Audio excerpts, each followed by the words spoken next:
السلام عليكم جميعا. Good afternoon everyone. This is Aisha Al-Ajil speaking, a government employee at a national technology enterprises company and a master's student in IT. Under the patronage of the President of Kuwait University and also in collaboration with CITRA and the US Embassy here in Kuwait, we welcome you all to the InfoSec Summit 2021. And now Dr. Riyaz will open the welcome note. Thank you, Ms. Aisha, and welcome everybody. We're super excited to have you and host you with us in this InfoSec Summit 2021. This is one of the first virtual summits, although inshallah, we hope to have this on a yearly basis and hopefully welcome you all here on campus. Super excited to have the fantastic and wonderful collaborations from the CITRA as well as the US Embassy here in Kuwait, and the fantastic speakers that we have lined up to talk to us and shed light on the topic of cybersecurity, and more specifically cybersecurity and resilience, because this is a very important topic. Every 39 seconds, the US basically encounters a cybersecurity attack. And for that, we need to be ready and we need to be resilient. Without further ado, I'd like for us to start this fantastic conference. Welcome you all, and please enjoy it, and we'll talk to you soon. Back to you, Aisha. Thank you, Dr. Tari. And now with the welcoming note from Dr. Abdullah Mtawa, who is the acting VP for Academic Support Services. Bismillah. والصلاة والسلام على رسول الله وآله وصحبه ومن والاه. الأستاذ الدكتور أحمد راشد اللافي، القائم بأعمال عميد كلية العلوم الحياتية المحترم. ضيوفنا الكرام، السلام عليكم ورحمة الله تعالى وبركاته. تستضيف اليوم كلية العلوم الحياتية من خلال قسم علوم المعلومات مؤتمرا افتراضيا في مجال الأمن السبراني بعنوان InfoSec Summit 2021، عبارة عن سلسلة من الندوات المختصة في مجال الأمن السبراني من داخل وخارج الكويت، موجهة للعامة لتسليط الضوء على أحدث الأبحاث والتطورات حول إدارة المخاطر والخصوصية والأمن السبراني والمرونة. إذ تهدف مثل هذه المؤتمرات إلى بناء قاعدة علمية وثيقة مع خبراء في مجال تقنية المعلومات والاتصالات والقطاع النفطي والقطاع المصرفي لتبادل الخبرات وأفضل الممارسات العالمية التي تحتاجها منطقتنا العربية ولا سيما مؤسستنا التعليمية، وفق معايير الجودة العالمية بالشكل الذي يؤدي لتحقيق وتلبية احتياجاتنا لمواكبة هذا التطور السريع. ضيوفنا الكرام، موضوع الأمن السبراني يعتبر من أهم موضوعات الساعة، حيث لا يخفى عليكم الانفتاح الكبير على استخدام التقنيات الإنترنت والاتصالات في جميع مؤسسات الدولة الخاصة والعامة، وإجراءاتها وما دفعت به جائحة الكورونا من تسارع إلى الدخول في تطبيقات وأتمتت جميع إجراءات المؤسسات بشكل غير مسبوق، مما فتح الشهية للاختراقات السبرانية على مصراعيها. إن العالم اليوم على أعتاب ثورة صناعية رابعة الموسومة باستخدام أدوات الذكاء الصناعي وتقنيات الجيل الخامس من الاتصالات وإنترنت الأشياء والبيانات الهائلة والمدن الذكية وغيرها من التقنيات، وأن ازدياد الاعتماد الناس على هذه التقنيات وإدخالهم في جميع شؤون حياتهم وأعمالهم تزداد معه خطورة اختراقات، وهذا الذي توضع له استراتيجيات حالية ومستقبلية. وإن النموذج التشغيلي للهيكل الجديد لمدينة صباح السالم الجامعية، كونها حرما جامعيا ذكيا تعتمد على أنظمة الذكاء الصناعي، قد وضع بالحسبان الحاجة لهذه الأقسام لتلبي المطالب التي تفرضها التقنيات الحالية والمستقبلية، وذلك أن الهيكل الجديد المقترح توجد به إدارة خاصة بأمن المعلومات تندرج تحته مراقبة الاستجابة وإدارة المخاطر، ومراقبة علاقات الأعمال والتدقيق والمعالجة والدفاع وغيرها من الأقسام التي تعنى بالحوكمة ومخاطر والامتثال وإدارة الأزمات. ضيوفنا الكرام، كنا نتمنى أن نلتقي بكم عن قرب، ولكن إذا تباعدت أجسامنا فإن قلوبنا متقاربة وجهودنا موحدة. وإننا في الختام نوجه من الشكر والعرفان أسماء لكلية العلوم الحياتية، وعلى رأسها القائم بأعمال عميد الكلية الدكتور أحمد راشد اللافي، ولكافة الجهود التي بذلت من قبل أعضاء اللجنة التنظيمية وكافة العاملين بها من الطاقم الفني والإداري وأعضاء الهيئة الأكاديمية من قسم علوم المعلومات. ونتطلع لإثراء هذا المؤتمر بما يعزز أوجه التعاون مع القطاعات المختلفة، وتستفيد جامعة الكويت والجهات الأخرى المشاركة من توصيات المؤتمر بما يحقق تطلعات المستقبل ويواكب تطوراته. والسلام عليكم ورحمة الله تعالى وبركاته. والآن now with Dr. Ahmed Al-Lafi. بسم الله والصلاة والسلام على رسول الله. السلام عليكم ورحمة الله وبركاته. أرحب بكم في المؤتمر الافتراضي الأول للأمن السيبراني وأمن المعلومات لعام 2021. يقدر المختصون التكاليف الناجمة عن الهجمات السيبرانية ب6 تريليون دولار أمريكي عالميا في عام 2021. لا شك بأن موضوع الأمن السيبراني يعد من أهم المواضيع في الوقت الراهن، وبالأخص بعد تزايد اعتماد المؤسسات والشركات على النظم والتطبيقات التكنولوجية في إدارة وتسيير أعمالها. منذ إنشائها وكلية العلوم الحياتية في تطور مستمر لخدمة المجتمع من خلال البحث العلمي وتلبية احتياجات سوق العمل لإعداد جيل من القادة المتميزين لخدمة الكويت الغالية. وتقدم الكلية برامج عملية تخصصية من خلال 4 أقسام علمية، وهي الغذاء والتغذية، اضطرابات التواصل، والشركات على النظم والتطبيقات التكنولوجية في إدارة وتسيير أعمالها. منذ إنشائها وكلية العلوم الحياتية في تطور مستمر لخدمة المجتمع من خلال البحث العلمي وتلبية احتياجات سوق العمل لإعداد جيل من القادة المتميزين لخدمة الكويت الغالية. وتقدم الكلية برامج عملية تخصصية من خلال 4 أقسام علمية، وهي الغذاء والتغذية، اضطرابات التواصل، إدارة التقنية البيئية، وعلوم المعلومات. فخور جدا بزملائي بقسم علوم المعلومات على إقامتهم لهذه الفعالية المهمة، والشكر موصول لمدير الجامعة بالإنابة على رعايته الكريمة للفعالية. كما أننا سعداء بإقامة هذه الفعالية بالتعاون مع الهيئة العامة للاتصالات وتقنية المعلومات وسفارة الولايات المتحدة الأمريكية في الكويت، في إطار تعزيز جهود قسم علوم المعلومات وكلية العلوم الحياتية الرامية لتعزيز مفاهيم الأمن السيبراني واكتساب الخبرات اللازمة في هذا المجال، بالإضافة إلى سعي كلية العلوم الحياتية لتطوير مناهجها الأكاديمية باستمرار واستحداث مناهج تواكب التحديات الرقمية الحديثة. أتمنى لكم مؤتمرا سعيدا وموفقا، ونتطلع إلى توصياتكم المهمة حتى نتمكن من تطبيقها على أرض الواقع بأقرب وقت بإذن الله. بسم الله نبدأ وعليه نتوكل. Thank you, Professor Ahmed Al-Lafi, who is the acting dean in the College of Life Sciences. And now we'll go to how can we build a safer cybersecurity with engineer Walid Al-Jallaf, with 30 years of experience in different fields and also a board member in CITRA. Go ahead. Who's going to talk about now about بناء فضاء سبراني آمن. Go ahead, Dr. Walid. شكرا جزيلا, and thank you very much for having CITRA and myself in this important event. مساكم الله بالخير جميعا. بسم الله الرحمن الرحيم والحمد لله رب العالمين والصلاة والسلام على سيدنا محمد أفضل المرسلين وعلى آله وصحبه المنتجبين. الحضور الكريم، السلام عليكم ورحمة الله وبركاته. يسرني أن أرحب بكم جميعا في هذا اللقاء الطيب، وأن أشكر لكم مشاركتكم عن بعد بمؤتمر الأمن السيبراني وأمن المعلومات InfoSec Summit ‘21، والذي يقام برعاية مدير جامعة الكويت مشكورا بالتعاون مع هيئة الاتصالات وتحت شعار الأمن السيبراني والمرونة.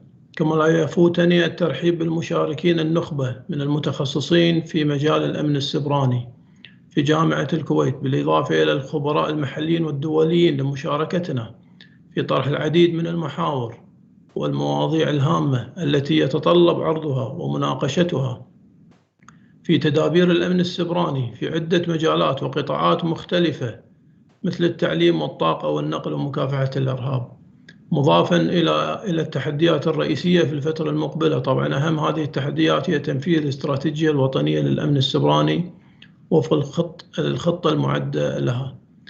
الحضور الكريم، إن هذا المؤتمر بلا شك هو استكمال لمسيرة تعاونية لتحقيق نجاحات أكبر واستثمار أفضل في نظامنا السبراني وقدراتنا البحثية.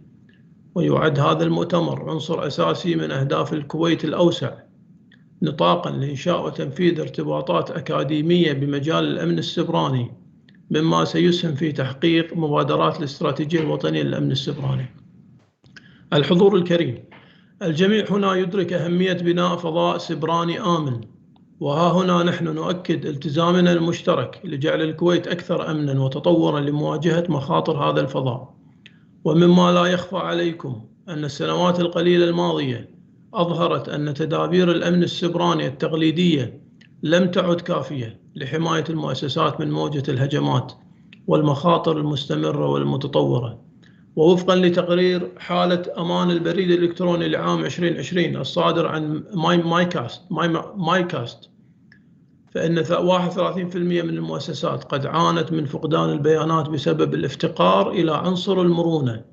وهذا ما أثبت لنا أن المرونة تساعد المنظمات والجهات على الحماية من المخاطر الإلكترونية والدفاع ضد الهجمات والحد من شدتها، وضمان استمرار بقائها على الرغم من الهجوم المستمر.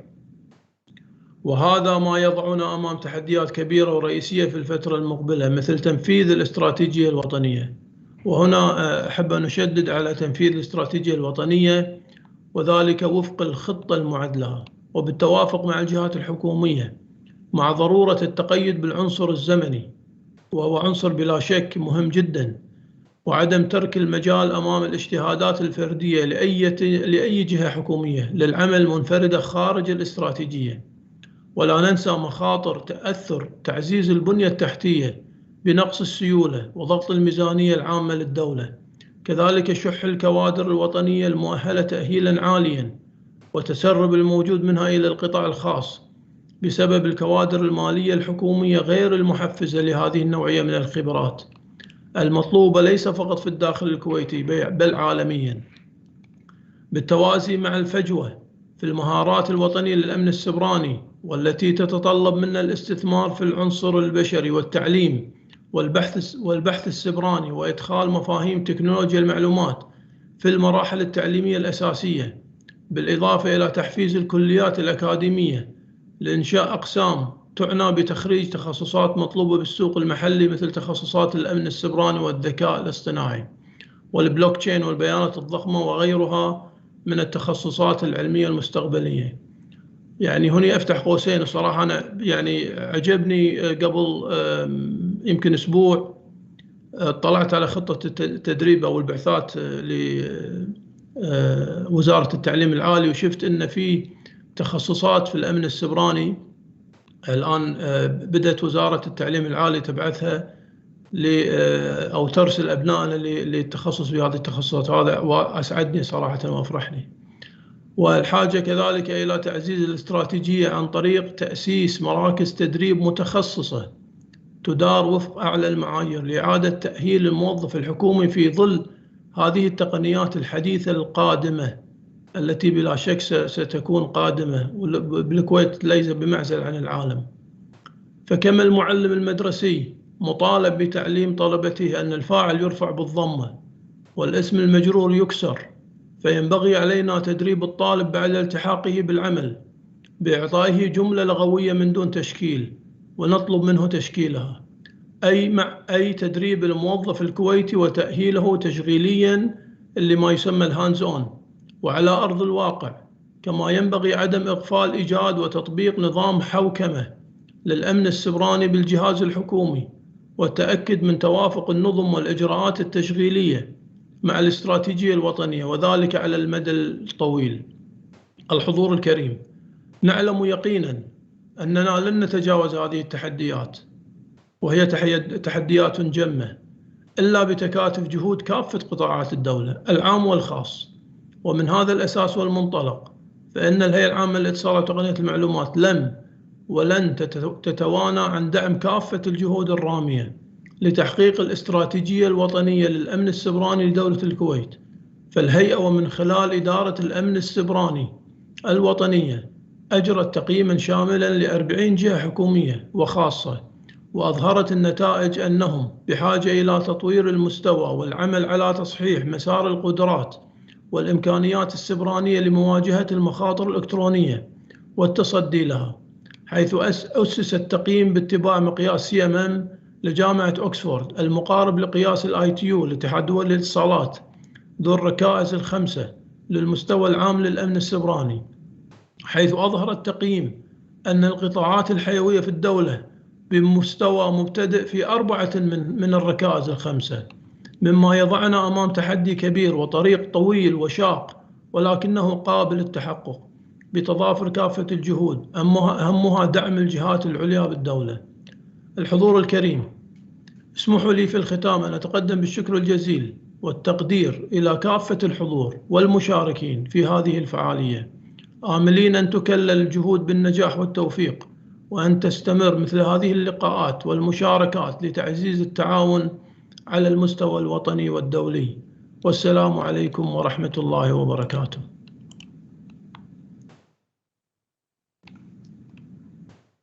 يعطيك العافية, Engineer Walid. Thank you for your speech.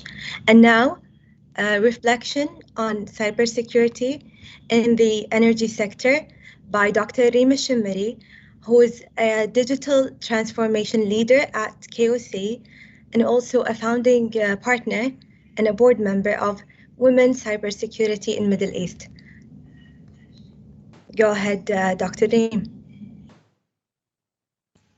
Thank you so much, Dr. Aisha.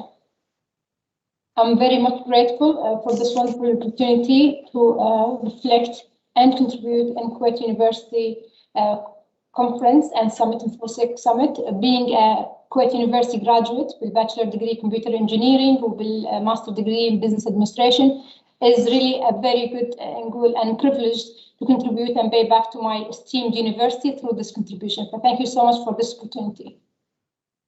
Great, and thank you, Dr. Riyaz. And if you allow me to join you in this fireside chat, talking and reflecting about cybersecurity, with such a fantastic leader like yourself. So maybe if we can start, by a brief introduction, let us know a little bit closer, Dr. Riyaz Shimmeri, and what, all the fantastic things that you've been involved in.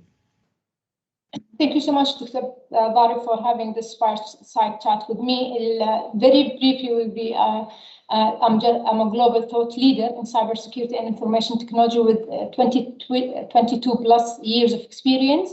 I'm also represented the oil sector, energy sector, and my country in global regional forums of communication and cybersecurity as well.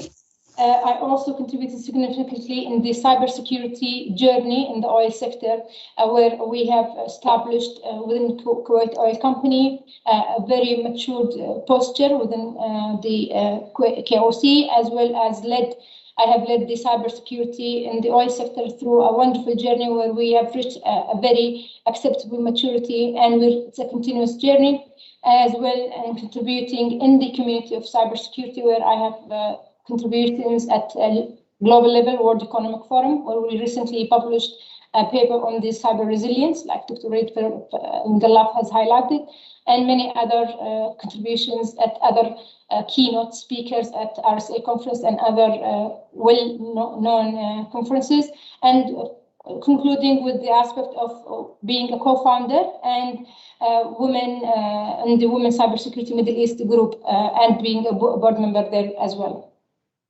Mashallah, mashallah, this is fantastic, and thank you for this wonderful introduction. And I think we'll leave your involvement and your role with the with the women in more specifically in STEM to a later question. But now maybe if you can shed some light and give us your thoughts about and tell us what's the connection between digital transformation, and that's kind of your role in the energy sector here in Kuwait, and cybersecurity. Excellent. So cybersecurity, and this was my role just earlier till recent this beginning of the year, where I was the CISO of Kuwait Oil Company, and having this mindset of a CISO actually has equipped me with my new role for leading the digital transformation. And when we look specifically, Dr. Bari, at KOC, our digital transformation journey has started way earlier in the years. If we can look at the years specifically, we started the transformation since 1985. But it's not something not new within our KOC culture to embrace and digitalize our environment.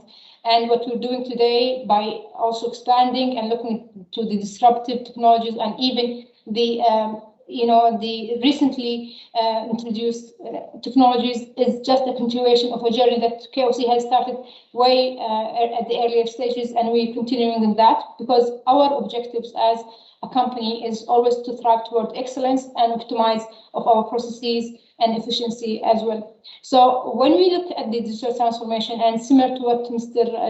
Walid Gallaf has emphasized, it's a collective work. And when we say collective work, it means the business owners, as well as the cybersecurity officers, as well as the leadership and the management, and going down with the employees, whom are also our stakeholders as well. So it's a collective team efforts in order for you to reach to that digital transformation and the needed and, let's say, expected outcomes. Having that said, and to shed more light of this experience, and this example applies whether it was within KOC or within a sector or within a country, like Dr. Walid has emphasized about having a national cybersecurity journey, and we have many promising projects similar to the National Security Cert that is also there on the roadmap. And we have this wonderful maturity from our university, our academics institutes, as well as our banking institutes who will be also introducing and sharing thoughts from that aspect. So it's a collective perspective, and cybersecurity should be the pillar of one of the pillars of this digital transformation journey, and needs to be always injected at the early stages, and we call it stage 0. And with that, we have the security by design incorporating and being weaved into the fabric of that digital transformation.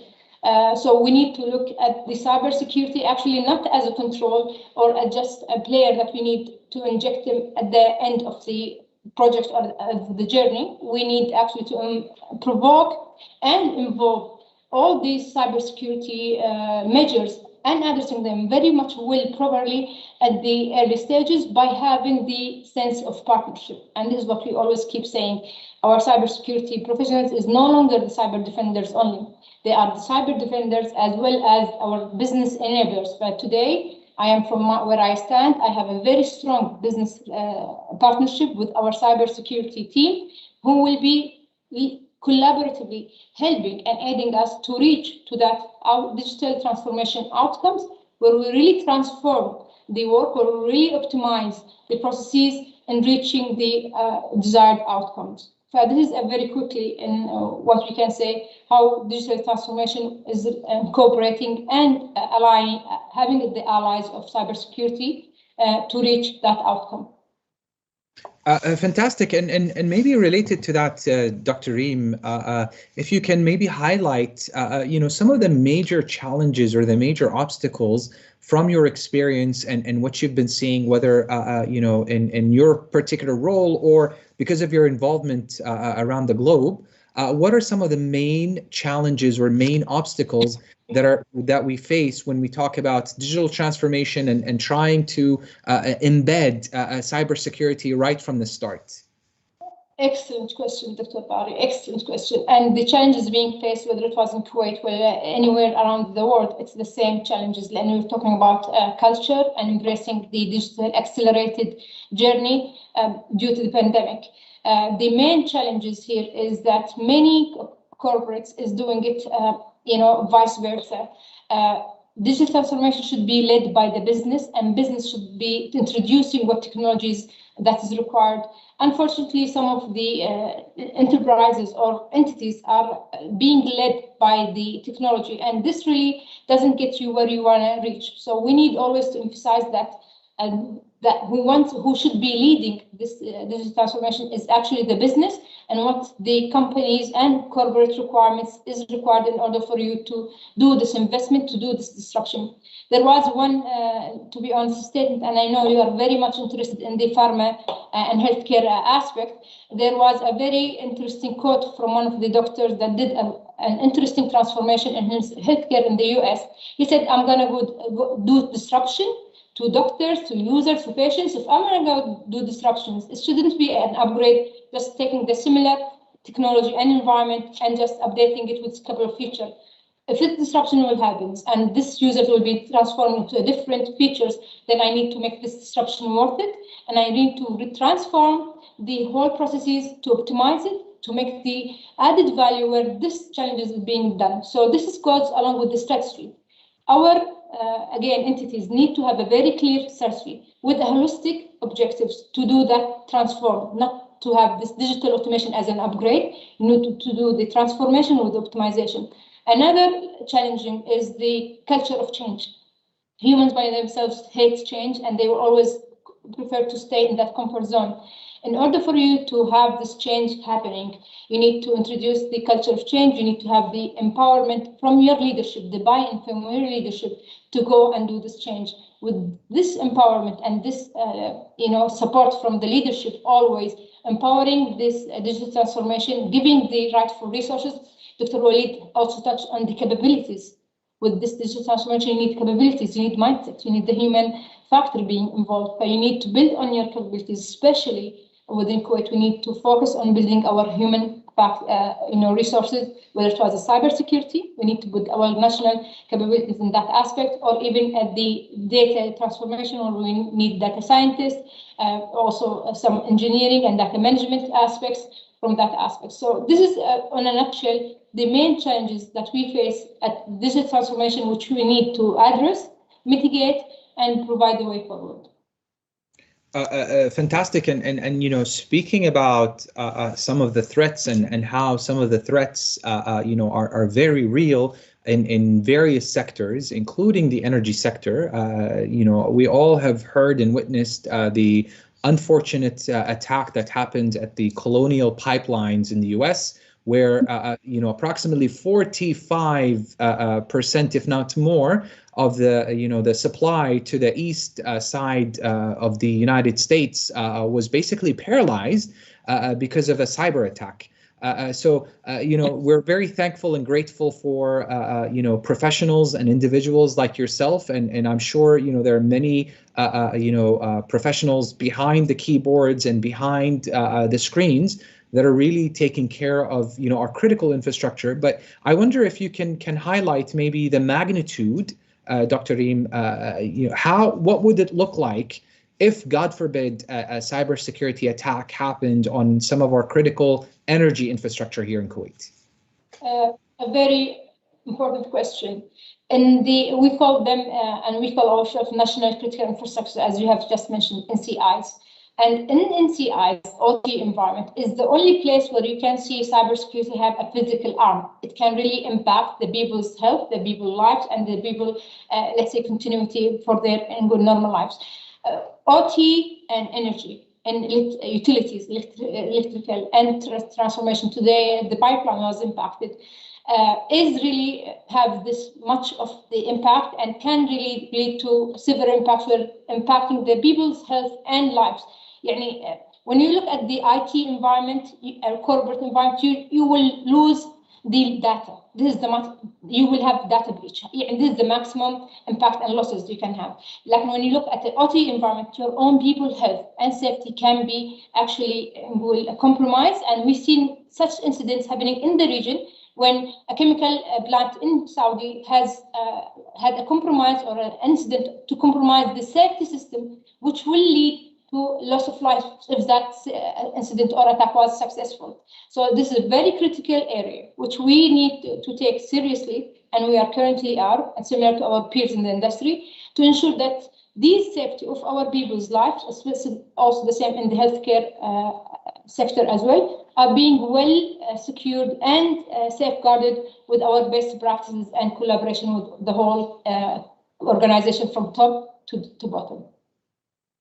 Great. Thank you for shedding light on that.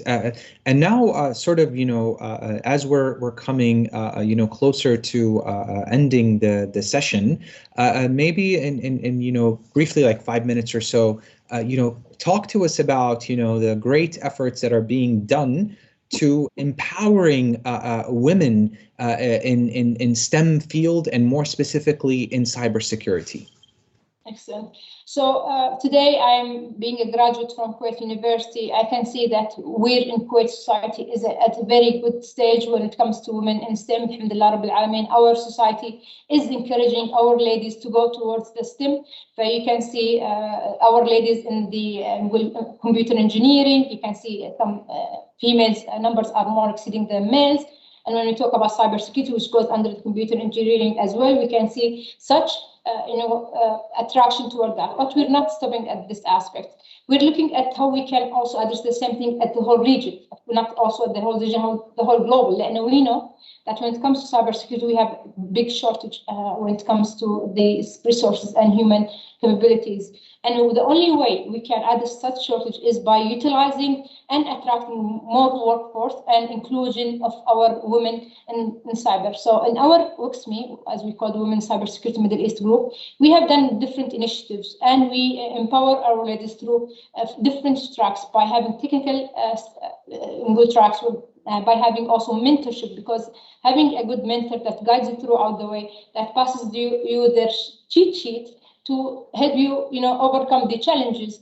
Also, by giving them the training, by making them prepared to do speaks, to do talks, to global forums, and by networking them with the peers in the industry, is always, keep them coming, keeping them, attracted to go and pursue. Seeing us today, having these responsibilities and still providing and contributing into the community, gives them the the hope that they can do the same, if not better, inshallah, by contributing to the cybersecurity. We're young today. Our cybersecurity capabilities being built is now looked at national security. But it's not more towards a national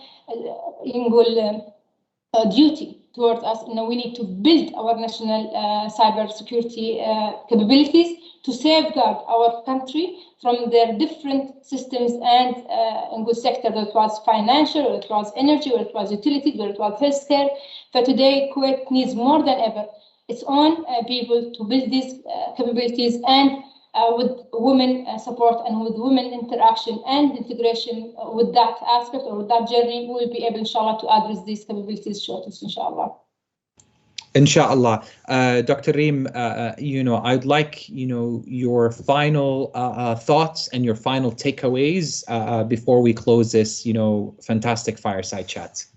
I will just re-emphasize what Mr. Walid Idallaf has highlighted, and also Dr. Abdullah Mutawwa has highlighted in his keynote, when he said that we need to work collaboratively in order for us to have a cybersecurity strong community. We have witnessed, even from our own perspective at the oil sector, that when we build this community of trust, of sharing the threat intelligence, of giving and sharing knowledge as well, and building each other's capability, we are much more stronger. And we are, with this aspect, we're one step ahead. There was a quote saying, if the bad guys, and this actually reflects to the adversaries, if the bad guys are aligning their, their lines, their efforts, or all of that in the dark web, how about we, as good guys, align our efforts as well? And that comes the community, where we build the trust, where we share the threat intelligence, knowing that we have each other's back. So I will conclude. My takeaway is that we need always to collaborate, we need to communicate, and we need to unify our efforts from different sectors to be able to take Kuwait into an advanced steps into of the cybersecurity maturity journey, as we are always and will always be stronger together. Allah Afij, thank you so much, Dr. Reem. It was a pleasure. It was definitely a first-time experience for me to host a fireside chat. Thank you for bearing with us and welcoming us and gracing us with your presence. This was a very informative fireside chat. I really thank you. And now back to you, Aisha. Thank you so much. Thank you, Dr. Tari, and thank you, Dr. Reem. And now, less is more with with Dr. Engineer Mohammed Addoub, who is a consultant and a global trainer in cybersecurity. Go ahead, Engineer Mohammed. Assalamu alaikum wa rahmatullahi wa barakatuh. Okay. First of all, thank you very much for having me in this conference, InfoSec Summit, Cybersecurity and Resilience.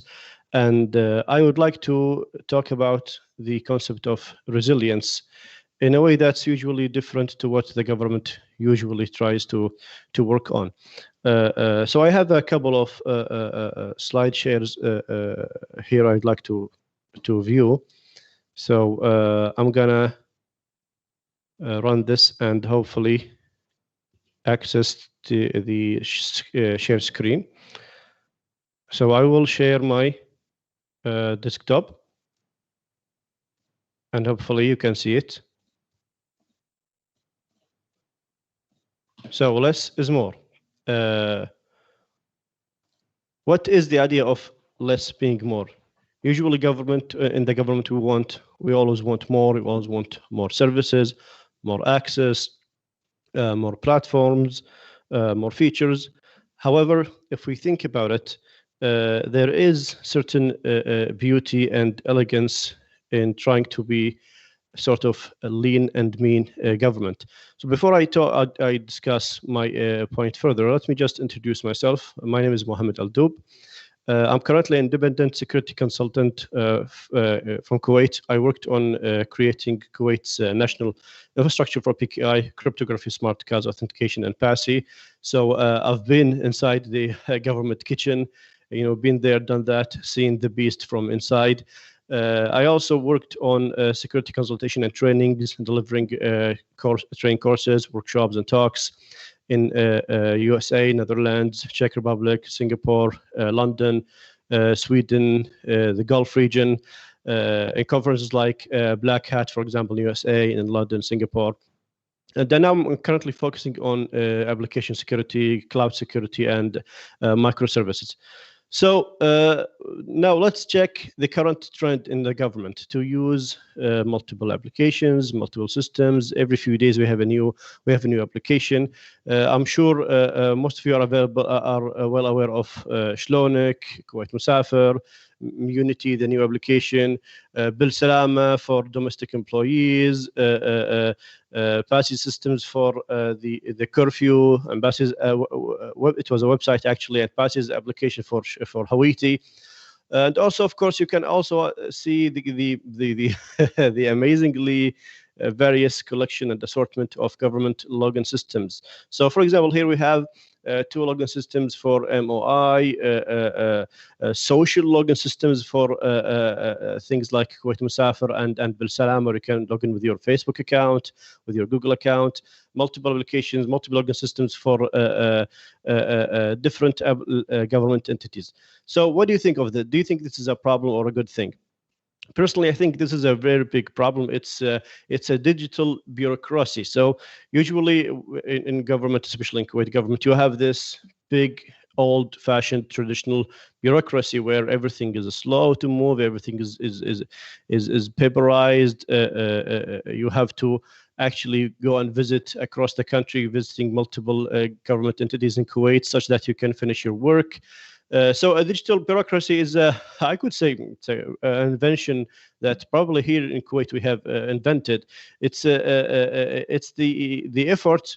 And now, as a government, you want to digitize your work so that you reduce effort, you reduce time spent, not to increase it by emulating the regular physical government. Unfortunately, that's what has happened in Kuwait.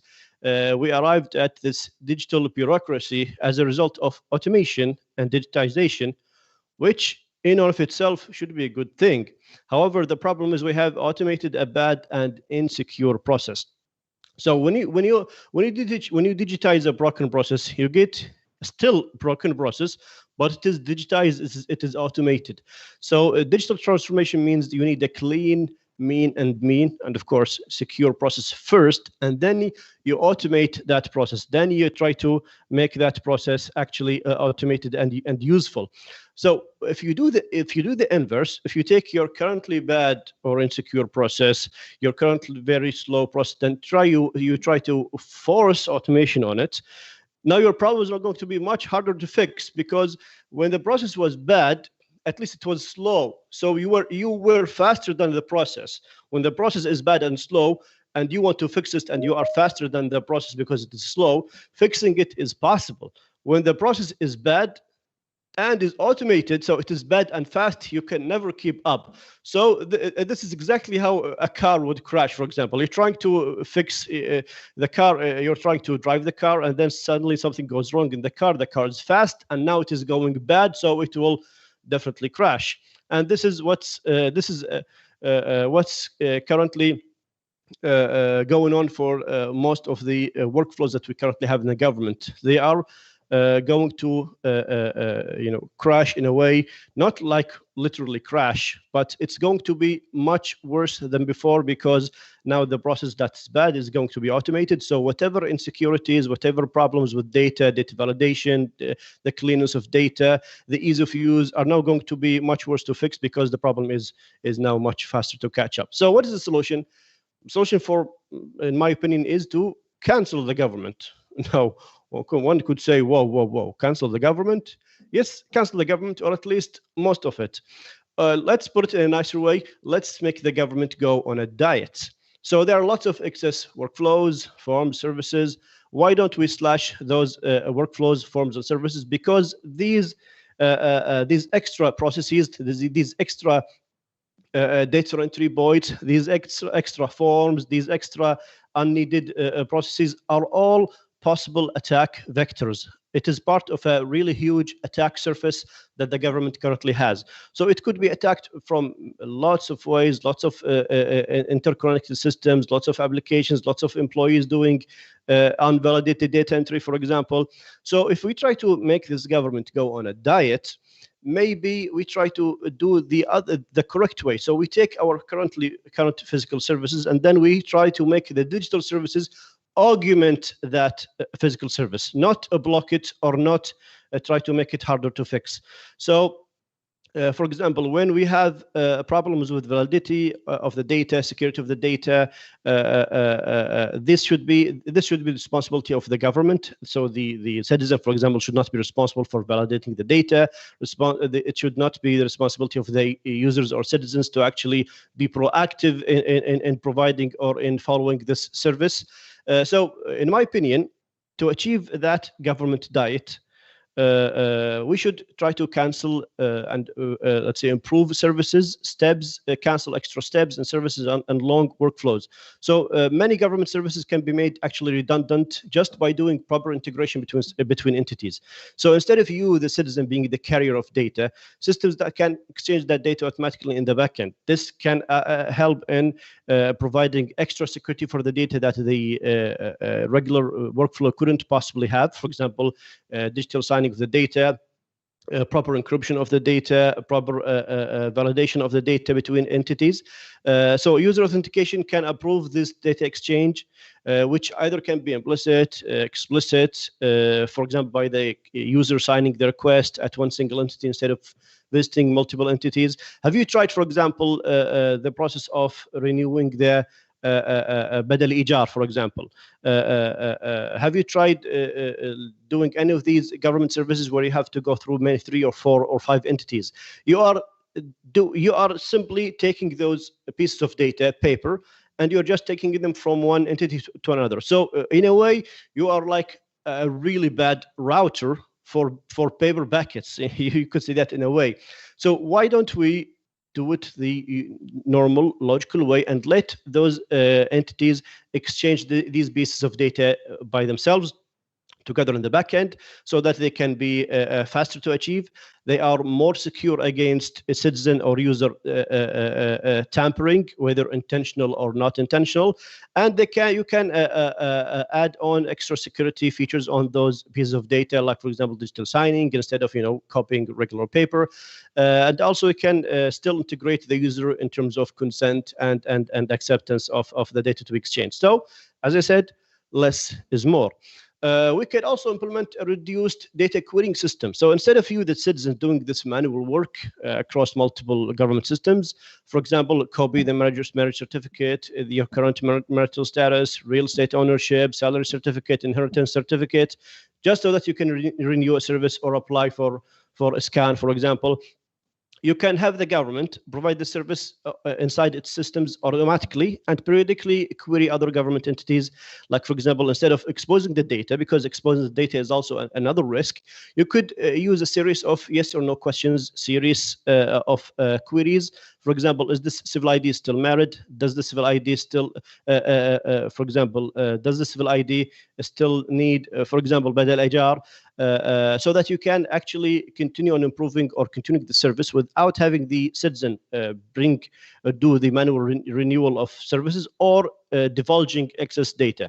So, of course, the query logic can be built beforehand by government entities that need or own the data. And this can be also integrated with other non-government entities like banks, telecom providers, insurance, and other entities. And similar to, for example, how SciNet works with the banking sector, as an example. So also we can achieve this government diet by reducing single points of failure. So because of the nature of the data that we have in Kuwait, more than one entity can own the base of data. So your address, for example, there's more than one entity that knows your address by definition. There's more than one entity that knows your marital status, that knows your real estate ownership, for example. So these government entities can actually automatically cross-check and update and push updates across each other to validate the correctness and the freshness of the data, similar to how DNS works. So if you are familiar with the DNS protocol, the way the DNS protocol is, you have certain servers that are authoritative for this data. So it's not just one server. And then you have servers that have a fresh copy of this data, and that they can validate or they can verify that this data is still fresh, and then they can also serve that piece of data even if the authoritative servers fail, for example, for any reason. So a similar, let's say, for example, architecture or similar workflow can be used so that the government internal system can still be workable, can still service the transactions of citizens, even if certain authoritative entities are not accessible. So, for example, if PASI or if MOI has a problem in connectivity, other government services can actually take, let's say, a bulk of that workload, and they try to use the fresh data that they have to continue processing service by citizens, even if the authoritative organizations is still, for example, having problems in connectivity. And of course, as we said, the physical services provided by the government should be augmented by the digital versions, not blocked. So we've seen, for example, people who are not able to travel because an application, a certain application is having problems, is hanging, connectivity problems. So we've seen cases where people are standing in front of their airplane, not being able to board the actual airplane, even though they have a reservation at the ticket, because an application is not responding. So obviously that's definitely not what digital services are all about. So digital services should help the physical services. They should not replace it, or they should not block it. So someone coming in to the airplane with a ticket should definitely be able to board, regardless of whether or not that application or that platform is up and running or not. So this is what cyber resilience is all about. Availability should be let's say, protected at all costs, even if for certain amounts of time we cannot access our digital services. So the idea is, do not replace the current physical service we have, actually improve it, augment it. So don't block it. It is illogical to actually make the digital service which should have been made the process easier or better, to make it actually harder or more difficult for users, especially in terms of accessibility, people who cannot access the service, people who do not have the proper technological knowledge, people who do not have the devices for that, so that we can always ensure the continuity of the service, even if we have connectivity or system problems. And as I said, working on the idea of automatic default actions on behalf of citizens. So document renewal. Why should we renew the civil ID? Why should I renew the driver license? Why should that even be renewable in the first place? If it is a digital version now, I don't even need to renew it. So why should I, let's say, do this really cumbersome and difficult service, which results in lots of people going in, thousands of people going in to these organizations to do services that should actually never be done in the first place. So, for example, similar to how the banks automatically print and sometimes even deliver your banking card if they are near expiry date, we should do something like that, for example, by reducing the actions that citizens have to do manually and making the system do it automatic for them.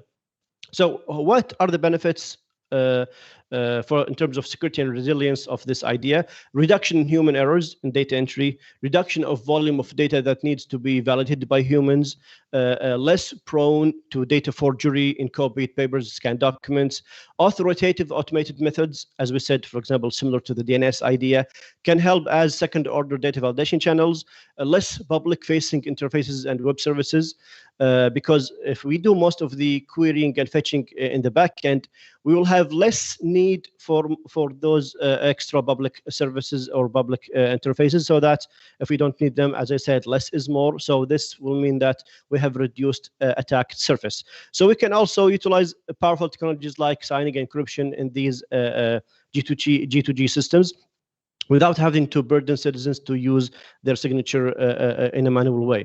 Another problem that we have seen in the problem of resilience in the government is that there is a big discrepancy in logic. So, for example, government transactions, since they are legally binding, it is a security vulnerability if the government systems have different login mechanisms. So if I can log into a government system here with a certain, let's say, for example, username and password, and I can log in another government system with just SMS code and my phone number, which the government system did not even verify that it belongs to me, this means that someone could do a legally binding transaction on my behalf. So obviously that's a really bad situation to be in. For example, one of the Ministry of Health services that was recently launched allows you to log in with anyone's civil ID, because you can just simply try to reset the password, and then when you try to reset the password on that particular system, it only asks you for the civil ID, and the civil ID is not a secret. It's not a secret, let's say, piece of information. So anybody can just use that, and then by knowing your civil ID, they can just enter that MOH particular service and then use it on your behalf without you even knowing about it, and doing transactions that are legally binding. For example, CSC, the Civil Service Commission, they had this. Actually, they still have this tweet up running. It is the steps for government entities to enable their account in their new system. As you can see here, it, believe it or not, it gives us the same password for all accounts by default. You have to go yourself and reset your password to change that password. So this is a government-imposed vulnerability if I've ever seen one. Now, I could say let's have a unified login system, but that could be impractical. But at least let's have a unified standard, so that not every developer, every designer in every government entities can come and then create their own legally binding login system for their random logic that could threaten user data, in many cases threaten your legal standing. So login systems by the government should have reasonably secure standards to provide entity management, session handling regarding sign up, signing in, resetting access. And I think passive solutions are good, but they're still, in my opinion, not good enough. We can do more to improve them, to make them easy to integrate by other government entities and by other, let's say, private sector entities. So I think that's a step in the correct direction, at least. So as I said, the digital bureaucracy that we have which I think is a is an interesting invention by Kuwait government. I think that's one of the first governments in Kuwait to where digital services actually block or hinder the physical services. And as we've said, if an ID is down, people cannot even access or enter buildings. They cannot access or enter their planes. They cannot even continue their work, even if they are physically inside that particular government entity. So if the digital service requires your physical attendance in the end, so there is zero net gain for you as a citizen. And of course, as we've seen, digital services are not properly load balanced. They're not probably redundant. Heavy traffic is not bundled well, is not handled well. And we've seen this with the, for example, the recent delay of the installments for banks, for example, where many bank systems were down because of the, let's say, sudden increase in traffic. So how can we try to mitigate that problem? Let's try to use modern technologies, using cloud in an elastic cloud native way. So let's try to use load balancing that's inside the cloud, where people can be served geographically, even for outside Kuwait. Remember the incident a few months ago when there was a major cable cut? 3 cables were cut in construction work. Many ISPs had difficulty in connectivity issues. If we use a proper cloud load balancing, we can actually mitigate some of that effect.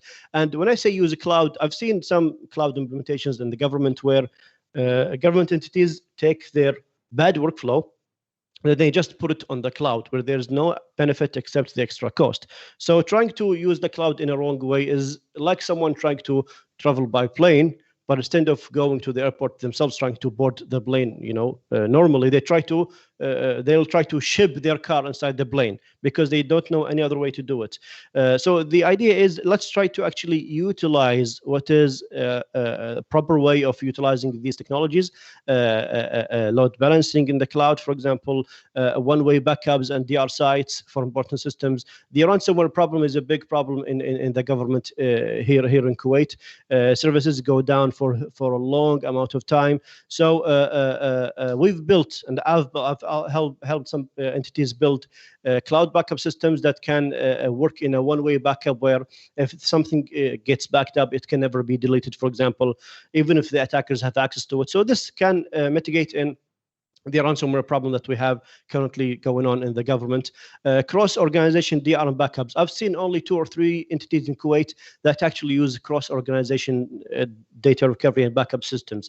So for example, the idea is to organizations cooperate, where they try to work as a DR or a disaster recovery and business continuity system for each other. So they work like a twin organization. So if that organization fails, its network goes down.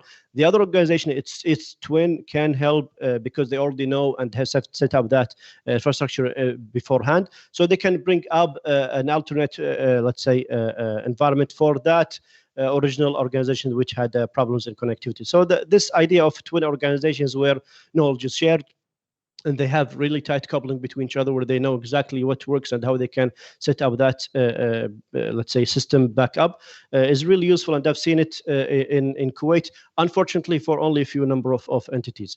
So let's try to reduce the attack surface that we have currently in government. For example, let's use application stream for employees and virtual desktops. So instead of every employee using a full-on workstation, lots of programs, bringing in their USB, accessing login systems, let's try to reduce that by using application streaming in the cloud, for example. So instead of you having like a separate workstation, a full-on workstation with user data inside it for each employee, you can just use application streaming, where you stream the government application that's used for work, mainframe application, internal SAP application, internal Oracle application, and then you can just stream it directly inside the browser. So the user will only need a browser to access that system or that let's say application.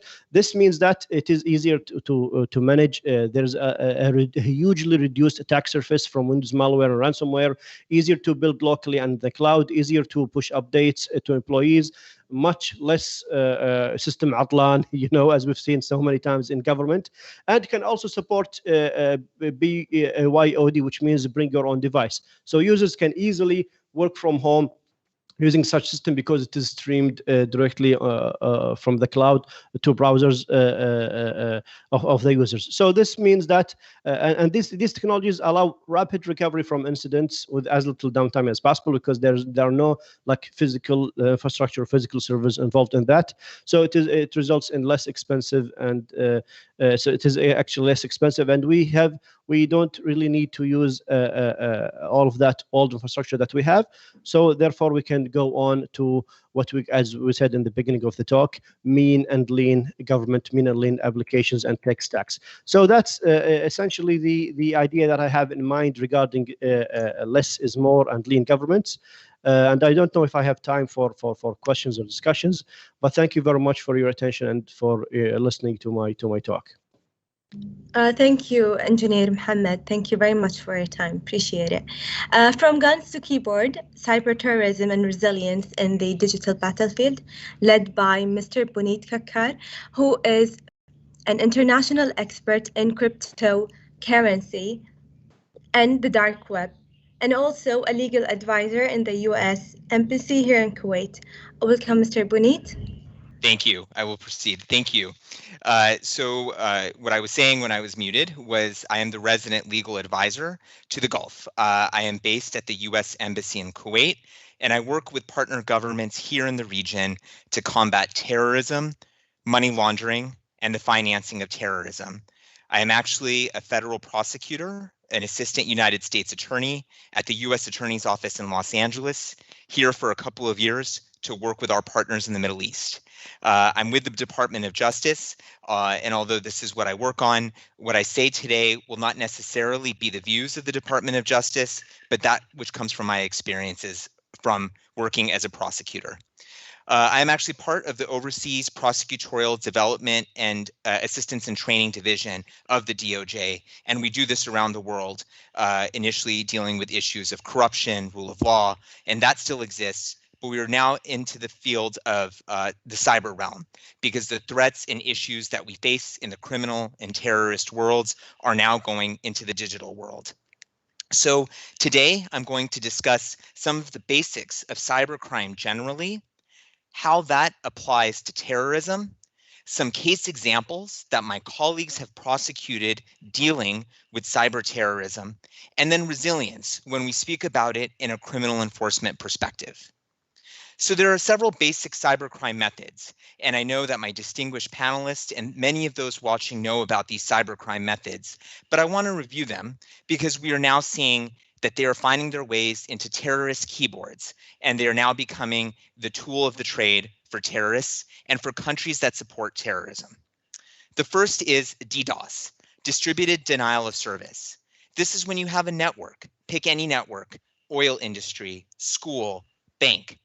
What happens is it becomes controlled because it is flooded with internet traffic, and it makes that network inaccessible or unavailable. Sometimes criminal suspects use their own computers, or they will infect other innocent computers to do the work for them to hide their identity. Then we have malware. Malware is malicious computer software that is intended to cause a victim computer or a system to behave in a different manner.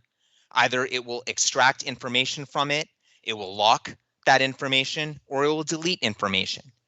And then we have the phenomenon of ransomware, where criminals and terrorists use malware, and hold that network hostage in exchange for money.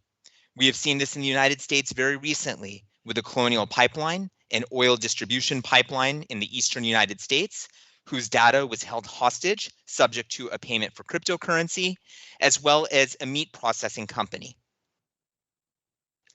Then we have a concept known as spear phishing, which is a disguised email sent to a recipient trying to get sensitive information. And people who use spear phishing try multiple accounts. They try multiple victims within a company, thinking hopefully one person will click on a suspect link in which they will give their sensitive information, or in which they open their network's access for anyone to exploit. These are three common tools in the cyber hacking realm. One common element for these tools is the use of cryptocurrency.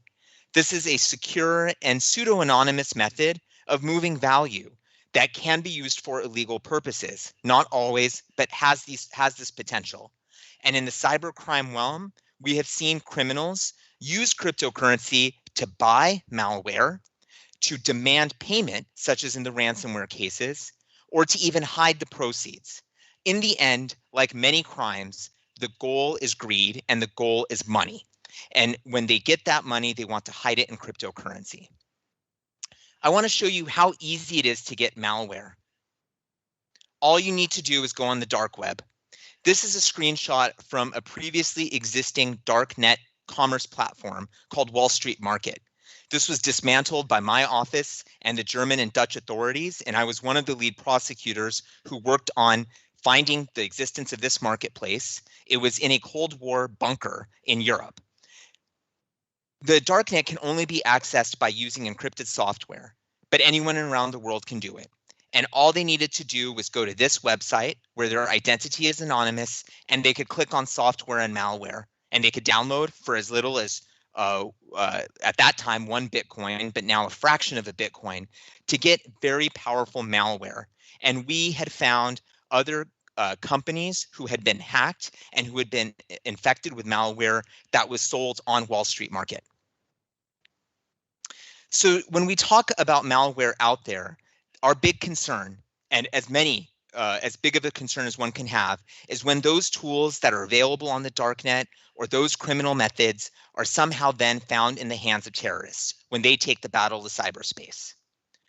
One goal is that they tend to damage the key infrastructure of other countries, such as the political condition, using malware to spread fake news, to disrupt any type of election, to destroy the financial markets of a country, or even crucial industries.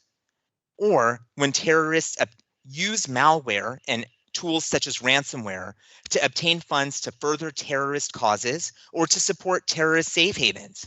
It's not necessarily directly funding a terrorist cause, but it is helping an infrastructure from which terrorists are safe to pursue their own causes. So one example is colleagues of the Department of Justice in New York charged several defendants alleging that it was state-sponsored DDoS attack on financial institutions in the United States. The charges were unsealed in March of 2016, and the allegations included the following. The defendants had authored malware and identified software vulnerabilities in computers around the country, using those computers to perpetrate their attacks. They then operated their own command and control server to command those computers that they had infected with malware and instructed those computers to flood servers operated by US financial institutions. And as a result, customers of US financial institutions could not access their accounts. Fortunately, there was no loss of sensitive information, but even the disruption causes perilous effects in the markets. And the investigation also alleged that the defendants had significant ties to Iran, including being part of Iran's hacking groups and their intrusion work fields. Another set of cases that was charged by my office and my colleagues in Los Angeles alleged state-sponsored support of the infection of key industries for financial gain. In 2014, defendants had hacked Sony, which is based in Los Angeles, and they released private information from Sony. They deleted data that was on Sony servers. But cyber crimes like this happen around the world.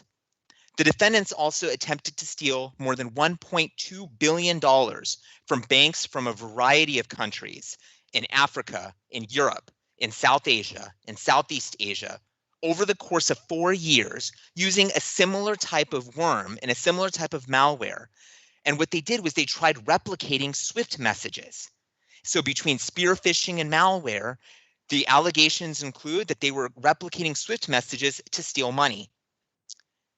And over the course of these 4 years, they also targeted defense, energy, aerospace, and technology companies that included employees who had national security clearances from the US government. And the state-sponsored link was that they were alleged to have been connected to a military intelligence agency of North Korea. And that is how we have this state-sponsored nexus and the state sponsor of terrorism link to what we consider cybercrime. Here is an example from that case in Los Angeles. In the complaint, showed the sophistication that these defendants use, and it also shows the sophistication of the investigation that is required to counteract this. On the very right side of this chart, you have the various victims in the United States who were affected. And from that, there were various emails, the ones in red, that were responsible for perpetrating those attacks. These were those spear phishing emails, or the emails controlling the malware. They then were tied to this alias accounts that we needed to find out, and the Department of Justice needed to find out who was controlling them, and in turn led us to at least one individual who had links to these accounts. As the public allegations show, the links included contact lists, phone numbers, recovery emails, whatever they may be, that showed some of the individuals who were behind these attacks. So now I want to address the enforcement, remediation, and mitigation efforts taken for these types of incidents, whether they are cybercrime or those influenced or benefiting state sponsors of terrorism. The United States intelligence community, law enforcement, and prosecutors shared this information to victims and to cybersecurity companies. What type of malware was detected, what type of infections were happening, and even notifying the operators of these networks that they were infected with malware. We also underwent criminal prosecution and asset forfeiture to make sure that the criminals and the states did not get ill-gotten gains. We also issued cybersecurity advisories and malware analysis reports. So then that way private companies, the private industry, cybersecurity companies could update their security patches and be aware. This is all available on the internet, our cybersecurity advisory and our malware reports, including the use of cryptocurrency to perpetrate certain fraud. This is accessible for all of the cyber realm and the cyber community in the United States and the world to strengthen their systems. I also wanted to give a brief mention to the recent enforcement on ransomware. This is not necessarily tied to terrorism, but because these tools are used by terrorists and can be used by terrorists, it is elevated to a threat of a national security threat by the Department of Justice. And in fact, in 2018, the US Department of Treasury also put on its sanction list cryptocurrency addresses used by perpetrators of malware. This was in connection with the SanSam ransomware attack. Going forward, in the United States, there are two mechanisms that allows us to achieve this types of resilience. One was the Cybersecurity Information Sharing Act of 2015, which allows companies to monitor its own traffic without any legal consequences and to also share information with law enforcement. We also have the creation of the Cybersecurity and Infrastructure Security Agency, CISA, which coordinates these efforts between law enforcement and the private sector. And the Department of Justice also encourages and educates components such as the private sector, law firms, whoever it may be, about how to prepare for a cyber incident, how to deal with law enforcement, how to deal with the media, and how to report it. And that link is on my last slide. I want to thank you so much for participating in this, and thank you to your attention for such a crucial topic. Thank you very much. Thank you, Mr. Bonit. It's our pleasure to have you here. And now we will move to cybersecurity challenges in aviation, led by Mr. Ali Al-Anazi, who is a senior information security analyst at the Public Institute for Social Services and also a board member at the Automated System Company. Go ahead, Mr. Ali. Thank you so much, Aisha. I really appreciate the efforts you have been done. It was a pleasure to be presenting here, listening to colleagues, professors, friends.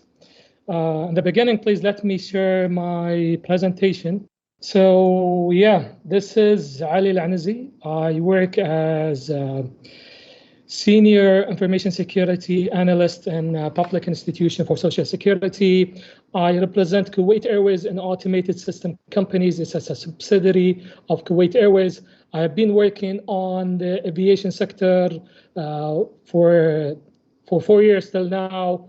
I have a master's degree from information technology. I have a master's in information studies. I'm a network engineer.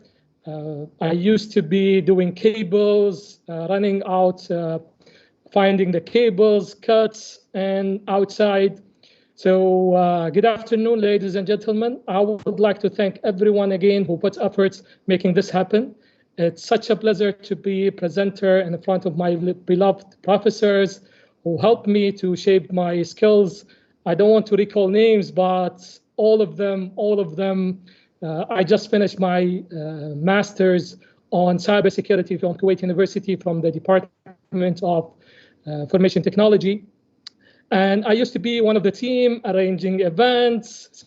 So once again, thank you, professors, for being passionate, finding opportunities to help us and giving us the honest feedback to improve our skills. This is my details. If you can scan me the code, it will take you to my LinkedIn page. I wanted to start with a background of the aviation sector in Kuwait. Kuwait Airways had been known for targeted for international tourism. As you know, has been like hijacked 3 flights back in 90s and 80s. As you can see in the pictures, we have a lot of issues with the physical security for the airport. I will demonstrate and show some tools that actually what you have seen in movies, it's real. So I will show you some tools that shows you the things happens in the movies are not fake. It is happening. But while doing that, I will discuss also the digital transformation for aviation. As you know, the aviation sector, it's a very old sector which has barely have an investment and new things comes to that sector because of the nature of that sector. So I would recall what my best friend Mohammed Doub said about less is more, and what also Dr. Reem has said on digital transformation, what sadly is happening on the government sector and the sector in Kuwait, that they are moving exactly the services, their current services to the internet without adopting the real practices or the best practices for the digital transformation. Why we wanted to have a digital transformation in the aviation field? As you know, the aviation field has been closed almost for 2 years with barely a small opening from time to time to Kuwait aviation. This has caused a huge losses for the sector. So we wanted to introduce a new experience for the passenger. I will show you some, these are not actually as a study, I have done it for Kuwait Airways and Kuwait Aviation Company with the help of Automated System Company. Automated System Companies is the IT hand of Kuwait Airways. So I will show you what we are thinking, what we are aiming to offer. And again, while having what Doub has said and Dr. Reem, is these things are bringing more attack surface, are bringing more risk associated with these technologies, with digital transformation. And as long as you're having more attack surfaces, you should be expecting more attacks. So let's talk about now about the aviation sector, and I will also talk about the what we call the attacks. So you cannot easily hack an airplane. It is not that easy thing to do. Why? The airplane itself is very expensive. You cannot come and go and get your airplane to reverse engineer the technologies there, and you could know how to find vulnerabilities on that airplane. And one more thing, the entertainment system in the airplane is not routed. It cannot take you out of the device to the airplane network. As you're seeing here, this Mimi is just demonstrating that I'm flying the airplane. This is what we are seeing in the movies. But I can assure you that these entertainment systems cannot escape from that device and go to the co-pilot section where you can control the airplane itself. But let's first agree on something. Attacks nowadays is automated. There are some tools like these tools, like this cable. This is a normal cable, as you see it, but it's called an OMG cable. This you can connect and send payloads to a victim, where you can poison these cables with the payloads, automatic payloads, and not even these. You can have a keyloggers where everything is sent to you.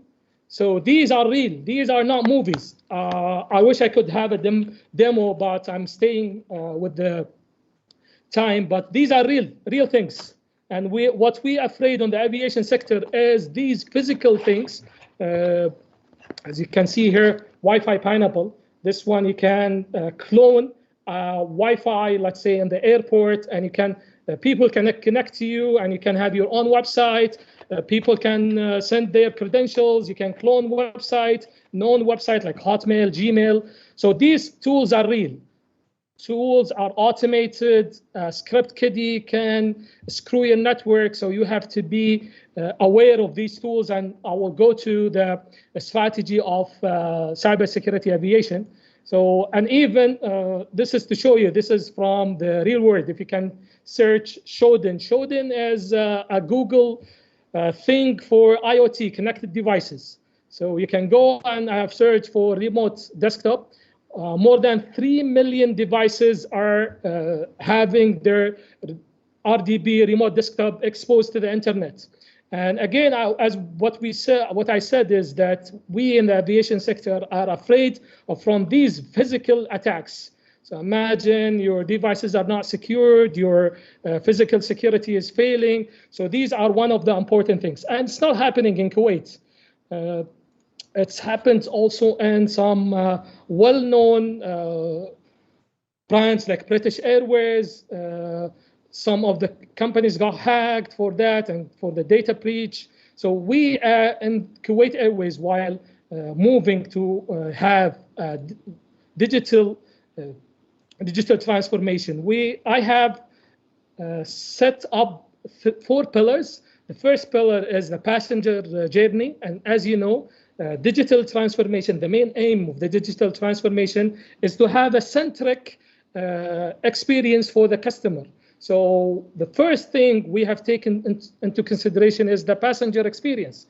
We wanted the passenger to have 5G on the airplane. We wanted the passenger to have a seamless experience with paperless environment. They can go directly to the airplane. There is no barriers using biometrics scanning. So these, while needing these, we need also collaboration and data. So we need a collaboration of Ministry of Interior. We need collaboration of DGCA, which is the civil aviation. We need a collaboration of companies working on that on the airport. While doing these passenger journey and collaboration and data, we will improve the operation efficiency. As you know, the main thing we are facing in Kuwait, we are coming back, is a luggage. The time you waiting for your luggage, we could reduce that time to the minimum using the collaboration and data and using technologies I will discuss furthermore. And by doing this, I would recall what Mr. Walid has said in the beginning. People, our people, we have to invest in the people. Again, what Dr. Reem has said, we have to improve our people, we have to improve our talent, we have to give them training to help them know how to operate these infrastructure. They said if you can't measure it, you cannot manage it. So this is the more important. People is the more important, where we need to focus on while improving and building our seamless travel journey. Challenges we have seen we have identified, as I told you, that we in aviation sector afraid of the physical attacks, the attack surfaces available on the airport, attack surfaces available near to the airport, attack surfaces on the web. So it is not a movie. It's happening. Like if you can see, this Ukraine airport was under attack for the flight information screens. An attacker has been able to access to the network and change the flight information system of the airport. Imagine what will happen during that time. And I loved what Doob has said to reduce the attack surface, but sadly, my friend, we cannot do it in the aviation. We have a lot of attack surface in the aviation sector. We have the access, departure, and passenger control, cargo, reservation systems, fuel, gases, transportation management, and the in-flight entertainment. And I want to tell you something, that the aviation sector is really old, but the new airplane comes with Android screen. The entertainment system is coming with Android screen, which will increase the attack surface on the aviation sector. So where we are heading, the aviation sector is working very hard for the cybersecurity. They know and they are aware. Leadership are enforcing the cybersecurity. Artificial intelligence, emerging machine learning, and big data are part of that journey, but part of that plan. What we wanted as a plan also with our aviation digital transformation is we wanted to introduce Kuwait aviation cybersecurity. Why? It helps the aviation industry to work for its customers and to ensure a safe and secure a way to travel. It will help Kuwait Airways and other companies, aviation airlines, aviation sectors coming to Kuwait to provide more services. It will create more opportunities. It will develop innovation, technologies, and skills. So we hope in automated system companies that we will be part of that Kuwait Airways digital transformation plan, and also Kuwait aviation, the civil aviation cybersecurity strategy. We at Automated Services Company is doing our everything that helps. We have built the hospital during the COVID, during the pandemic. We have helped the aviation sector to improve and be aligned with the available technology. This is the last slide, I think, but I wanted to give you a resource I have used to actually draw that journey. This is a very nice book if you wanted to know about digital transformation. It's a practical guide that helps you to know how to build the right digital transformation journey. Thank you so much. This is all for me. Again, this is my contact details. I would love to hear comments, feedbacks on LinkedIn. Thank you, and mic is yours, Aisha. Thank you so much. Thank you, Engineer Ali. Appreciate it. Thank you very much. And now, is policy to be blamed? Question raised by Dr. Hussein Al-Muhri, Assistant Professor in the Computer Science Department at Kuwait University. Go ahead, Dr. Hussein. Bismillah ar-Rahman ar-Rahim. Assalamu alaikum. Thanks for having me. This is Hussein Al-Muhri with the Department of Computer Science at Kuwait University. I'm happy to give you this talk today. Lots of problems and security issues were mentioned today during these amazing presentations, but it remains a question: is policy the problem? Should we blame the policy with all the recurring security problems that we observe with our systems?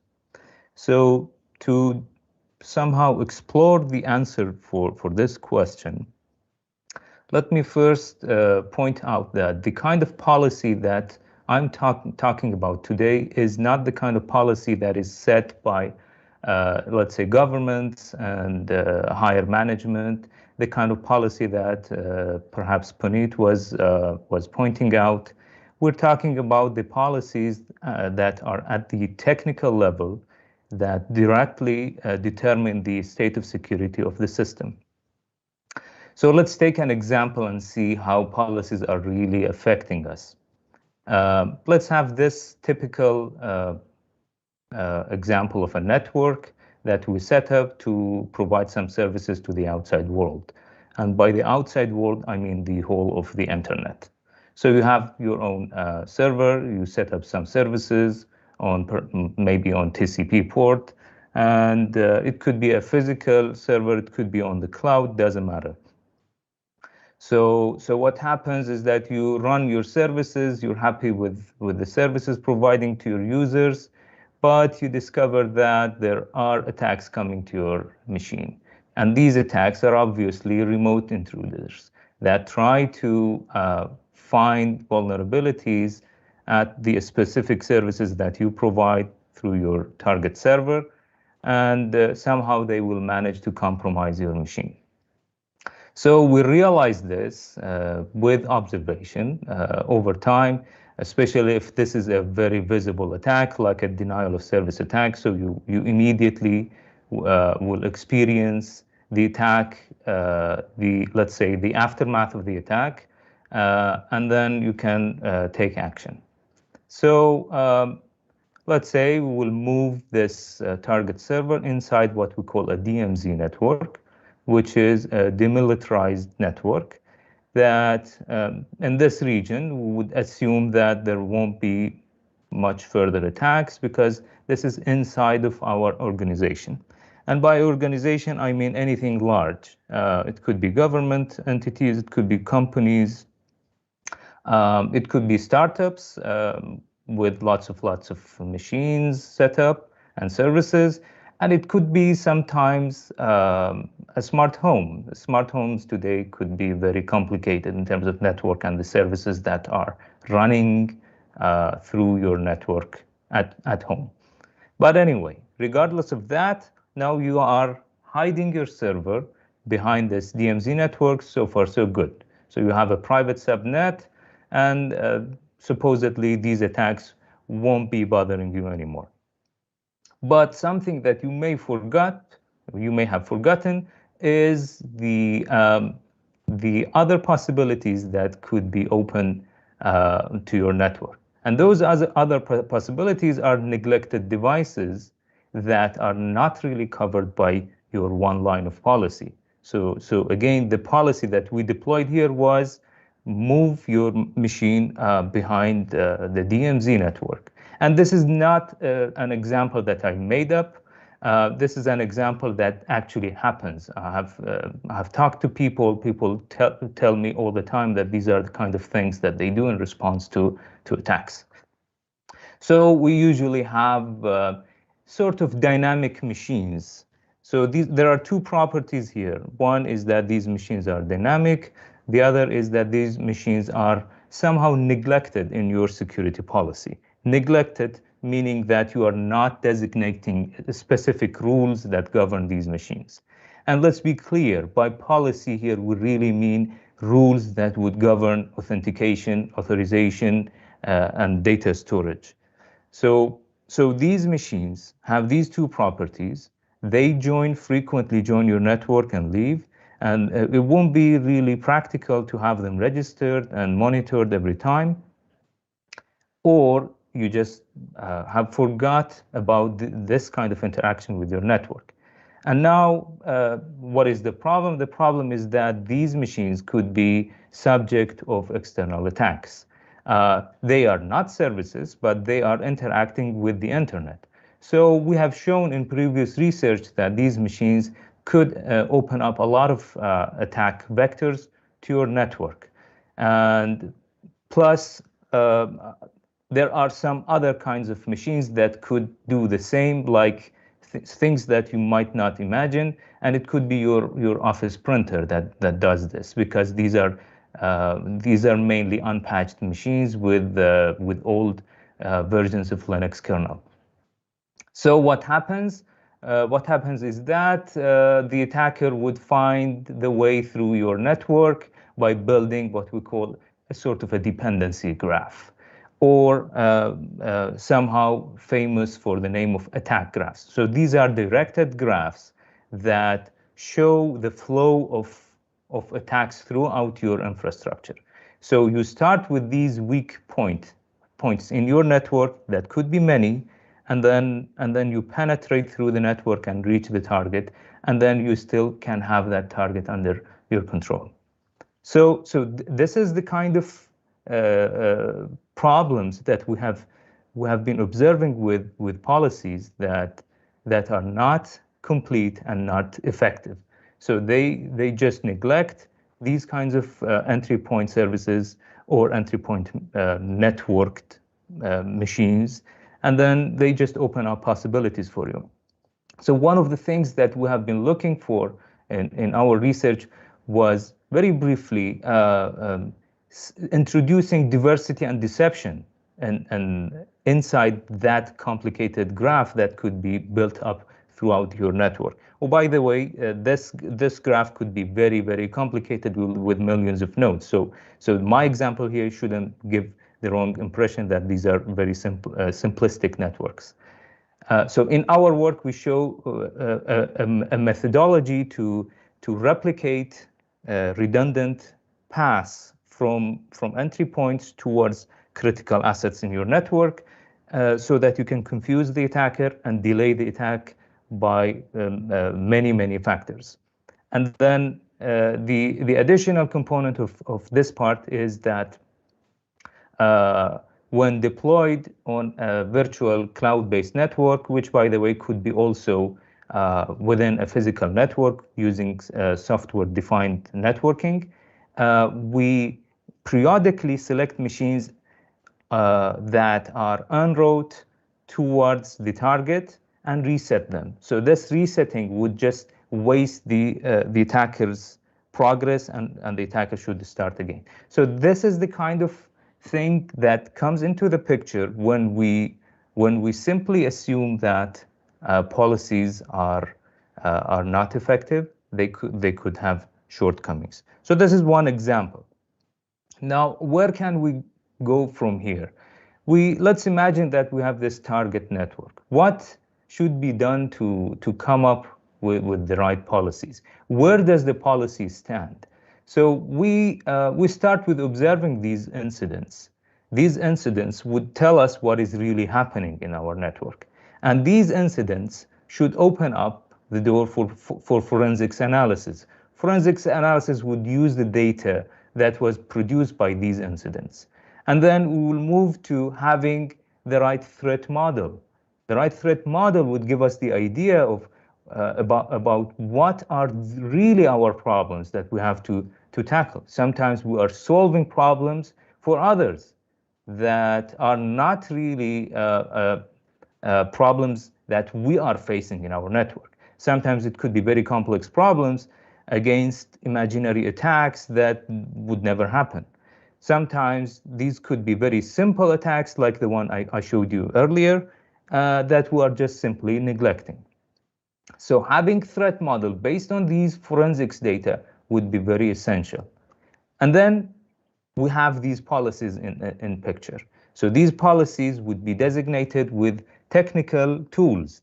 For example, if you are using SE Linux on individual workstations, you would use the language and tools provided by SE Linux policy engine, and so on. So you have to come up with policies after having all this data and the bigger picture of the network.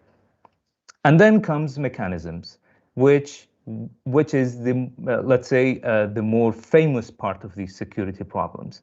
The mechanisms, when we talk about exploits and vulnerabilities and shortcomings of the software, these are where the mechanisms are really failing us. So we always have the problem with the design, which comes with the policies, and then we always also have the problem with the mechanisms that translate these policies into action.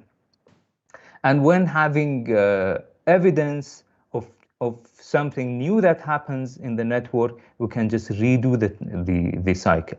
But something that we have to keep in mind is minimizing the frequency of executing full cycles of this kind. We have to have a much more thoroughly thought threat model, forensic analysis, and very complete set of policies to govern our systems. Now, what does the design of a policy really need? We have to start with the security goals, which are the confidentiality, integrity, and availability, and that is obvious. We also need to put into picture the external security requirements.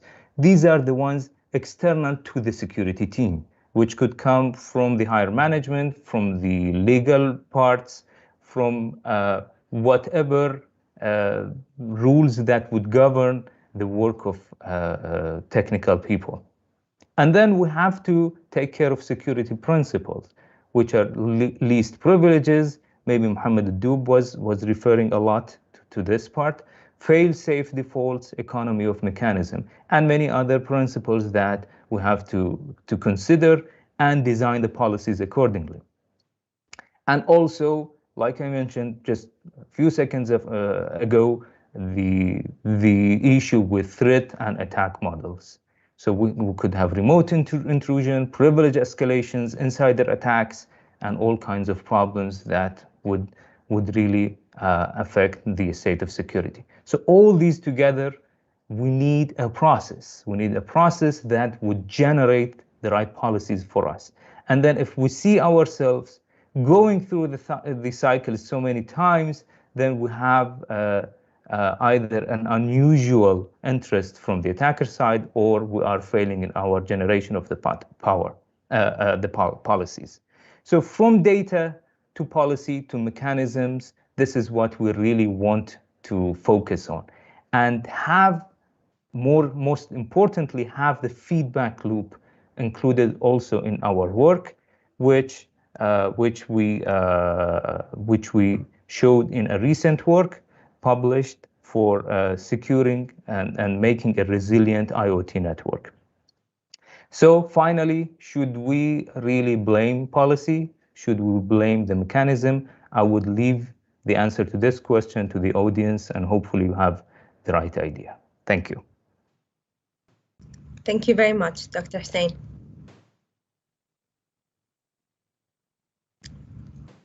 And now with Dr. Amir Mohammed, who is Assistant Professor at the College of Engineering Department at Kuwait University. He's going to talk about cybersecurity, implication of quantum computing.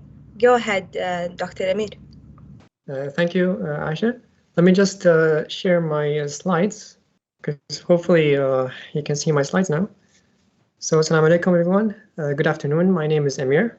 I'm really happy to be a participant in this conference as a speaker. And here I will be talking about the cybersecurity implications of quantum computing. And if you're wondering what this means, worry not, I will explain that in a moment. And for the sake of brevity, I will gloss over some details, but that hopefully should not affect the general ideas that we're trying to convey. The goal for me here is to expose you to this evolving paradigm of computation and discuss its ramifications on security. Okay. So in recent years, we've seen a lot of emerging technologies such as AI, blockchains, 5G communications, that all had some effect over the cybersecurity landscape in either a positive or negative way. Now, what I will look at today is arguably one of the less talked about technologies, quantum computing, and explain how it can be a potential threat to some of the elements of cybersecurity and what we can do about it. So, what is quantum computing? In order to understand at a high level what are quantum computers, it would help to look at classical computers, the ones you are familiar with, and try to compare them with their quantum counterparts. So in classical computers, information is represented as a series of bits that can either be 0 or 1, like this. And they are physically represented as a low or high voltage signals that look like this, right? So either 0 or 5 volts. And these voltages, they pass through semiconductor MOSFET transistors, of which more than 1 billion make up this central processing unit that is found in common modern day PCs. And by arranging thousands of such CPUs, we can construct a supercomputer which can be used to solve really complex problems in a reasonable amount of time. Okay? And so quantum computers, on the other hand, are based on the fundamental rules of quantum mechanics. Here, information is not represented in bits, but rather what we call qubits, which act as a superposition of the 0 and 1 states, a mixture of a 0 and 1. And they're represented using this funny looking notation where Q0 tells us the chance that this qubit is 0 and Q1 is the chance that this qubit is 1. Now you can think of it as a bit that is yet to decide whether it should be a 0 or 1. But it's a mixture of both, but once we measure it, it's either 0 or 1. And unlike normal bits, qubits can actually be correlated with each other. So for 2 qubits, we are able to express them as follows with a mixture of not 2, but 4 different possible states, and the state of 1 bit is dependent on the other. This correlation is due to what is known as entanglement, which is another quantum mechanics principle. So superposition and entanglement are the central elements that distinguish them from classical computers and enable them to solve certain problems more efficiently than classical computers. Because we can express this information in a much larger, richer space. So what does a quantum computer physically look like, right? We know what a normal classical traditional computer looks like. What does a quantum computer look like, right? We want to see what it looks like. Let's consider Google's processors, which were developed in collaboration with UCSB, University of California, Santa Barbara. So these processors consist of between 54 and 72 qubits. And here is a qubit, which is realized as a tiny LC superconducting circuit. Then to construct, let's say, Sycamore, which is the 54-bit, we pack these 54 of these in some fixed arrangement and get this fabrication, which is about the size of 100 fils. It's tiny. However, in order to maintain the operational state of the processor, it needs to be mounted in a cryostat. This monstrosity shown here is a cryostat, and this small processor is placed right at the bottom where it operates at close to freezing temperatures, just above 0 Kelvin. And there are other efforts from other companies and universities such as IBM, Intel, Honeywell, USTC China, that also produce their own designs with differing number of qubits. Generally, the more qubits you have, the more expressive are the problems that you can solve. In order to illustrate the power of such a processor, an experiment was conducted using the Sycamore quantum processor, which solved a particular problem in 200 seconds. And the authors argued that such an experiment on a classical supercomputer with 1 million cores would take, on average, 10,000 years to complete. So this is a huge difference, of course, but there's a caveat, which I'm not going to go over here, but the speed up is justifiable. There is a speed up. Okay, so quantum computing seems to do a lot of things a lot faster than a classical computer, but does not replace a classical computer. It assists in different ways. And here are some other useful applications of quantum computation, which researchers are looking forward to. So, for example, we have accurate high-energy physics simulations, chemistry simulations, material science, more efficient generative machine learning, fast real-time optimization and risk analysis for financial portfolios. So a lot of these tasks, they are doable on classical computers, but they are really slow. Quantum computation would accelerate this in a much and makes this a more feasible set of tasks that we can accomplish. But while quantum computers do have their advantages, they do pose some risk to the current cybersecurity mechanisms and policies that are deployed. And here I'll just mention two such risks. So first is the threat to private and secure digital communication. Current widely deployed encryption digital signature schemes such as RSA, ECDSA, and DSA, they are secure against attacks mounted by classical computers. Against secure is in quotes. But so, for example, if you look at the secure link between a client and, let's say, a bank server, the information exchange is protected using these protocols against normal computers, even perhaps supercomputers. However, a quantum attack can successfully break such protocols in a vastly shorter amount of time. So some researchers they found that in around 8 hours or so they could break RSA using an ideal quantum attack, and I'll explain what ideal later is. So using a quantum attack, we are able to break this encryption, read all the confidential information that is occurring between you and your bank, perhaps even modify things that might not be authorized. So this is dangerous. So this is the first risk. Another possible threat is with respect to passwords. So current password protection mechanisms, they use hash-based algorithms such as SHA-2, 3, and they are secure against traditional brute force attacks. But an attacker that has a quantum computer at their disposal, they can actually speed up the search to recover the right password. Now I'm saying here, like the thing is, like, you should have access to this hashed list of password in the first place in order to mount such an attack. But once you do have this quantum computer and you have this hashed passwords file, you're able to recover one or more passwords from this file. Okay, so these are two risks. There are other risks that I will unfortunately not have time to talk about in much detail, but this is something that we should consider. But should we?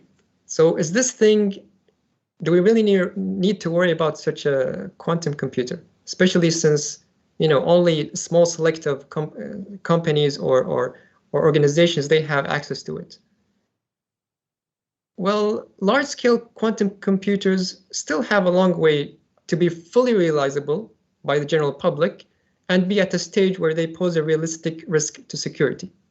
So you need around 1 million noisy qubits in order to, say, break the security protocols that are currently being used, say, between banks or governments. Scientists claim that we may reach such a point in about a decade or so.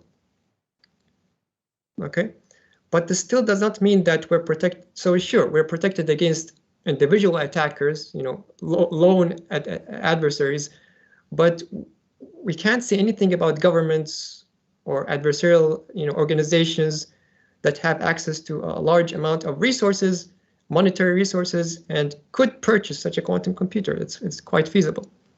So governments need to, I think, are perhaps the most vulnerable to such a thing. So we need to be proactive and prepare for when such a time occurs or comes. All right. So as a result, here are some possible future directions that we can look at in order to be prepared for such an eventuality. So quantum computers, researchers say that it's an inevitable evolution of classical computers, but perhaps will not replace them, but they will be used in concert with them. So we still need to prepare for this eventuality. So one thing that we can do is we need to develop quantum resilient encryption mechanisms. And there are such quantum resilient mechanisms that are being researched. So us cryptographers are already researching such methods. which lies in the realm of something called post-quantum cryptography. You'll find things there such as lattice and isogeny-based public key encryption. Another thing is that let's try not to use a quantum computer to break things, let's try it to build new things. So let's try to develop new security mechanisms and applications. And people are doing that. So in theory, they are doing that.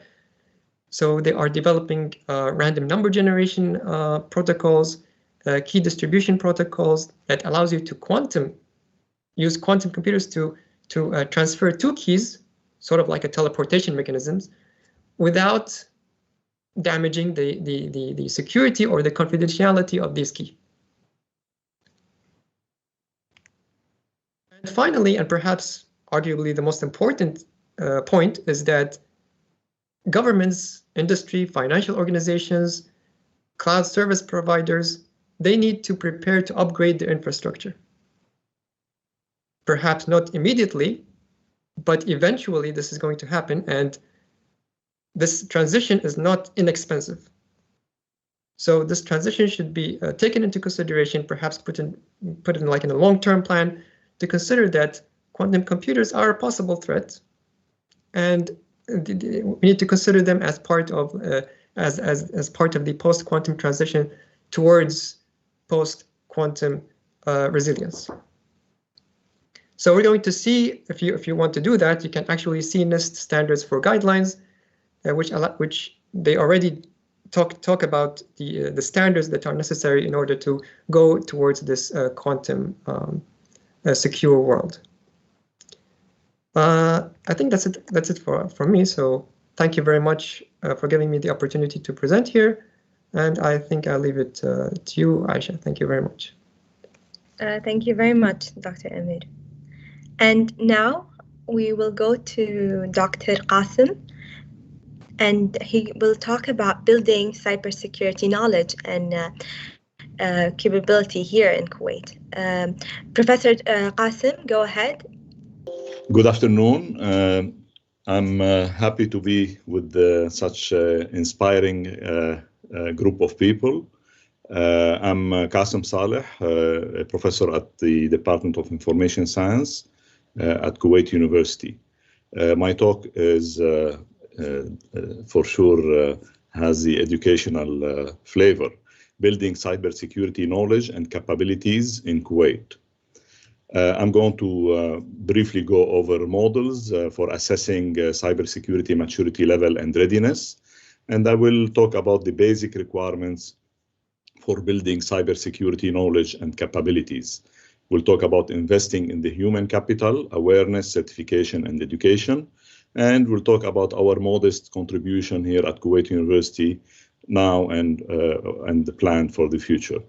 And then we'll say what is next and where can we go from where we are now.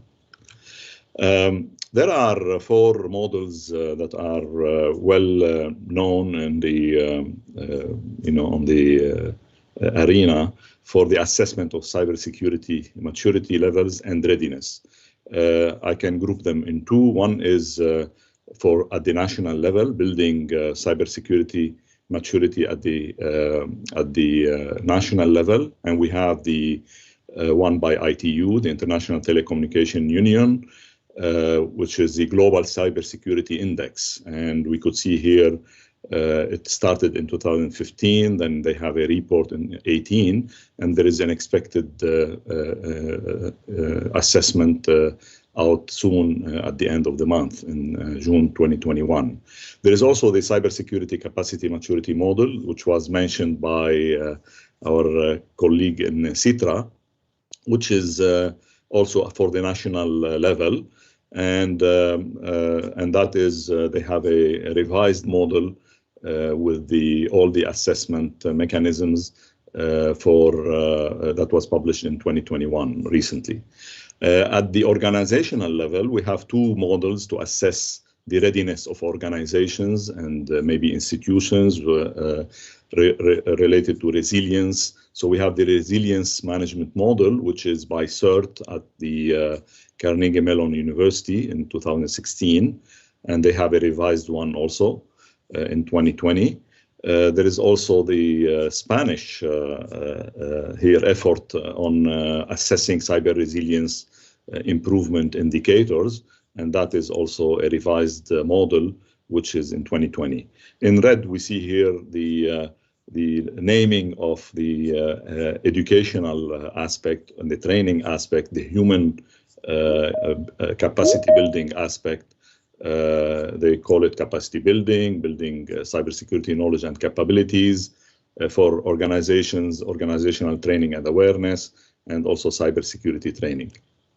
The GCI by the ITU, they have 5 indicators, and one of them is related to capacity building with respect to awareness, training, certification, education, research and development, and industry.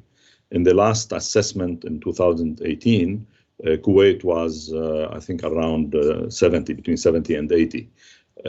Saudi Arabia is doing very well regionally, and there is, something to be done to improve this index at the national level in Kuwait. The other model is, again, a national model for assessing and for measuring the maturity. And that is very important because using this type of model, you can find out the gap, and you can find out the necessary steps you need to take to improve your maturity. It goes from level 1 to level 5, and I think again we have listened that Kuwait is just at the beginning, and there is lots of things to be done to improve. Again, here we have the 5 dimensions. The third dimension is on building cybersecurity knowledge and capabilities related to awareness, education, training, and research and innovation and development. What we see in common between these two, first, is that security is not only technical. In fact, security is and improving security and maturing in security require a lot of human and organizational interventions. As we see here, out of the 10 elements, we have 8 of them are related to human and organizational readiness and preparation. And so we could see the importance of investing in human to build really capacity and be ready in this area of in this critical area of cybersecurity. What we know, for example, in the latest report on data breaches in 2020, we could see that we have a big part of the data breaches are caused by insider people, and 60% of those are really accidental, and that shows that there is a really an ever-increasing need for cybersecurity education and training to really avoid these type of accidental data breaches, and that really will improve the status of our how cyber secure we are. So there is a need to really invest in this aspect of capacity building. Also, another study on internet crime done by the FBI, CSI FBI, they have a yearly report, and in the 2018-19, we could see that most of the internet crimes are really targeting vulnerable population, especially the elderly and the children. We could see, for example, elder fraud, tech support fraud, payroll diversion, and extortion, and those crimes are really targeting, the two extreme of the population, the children and the elderly.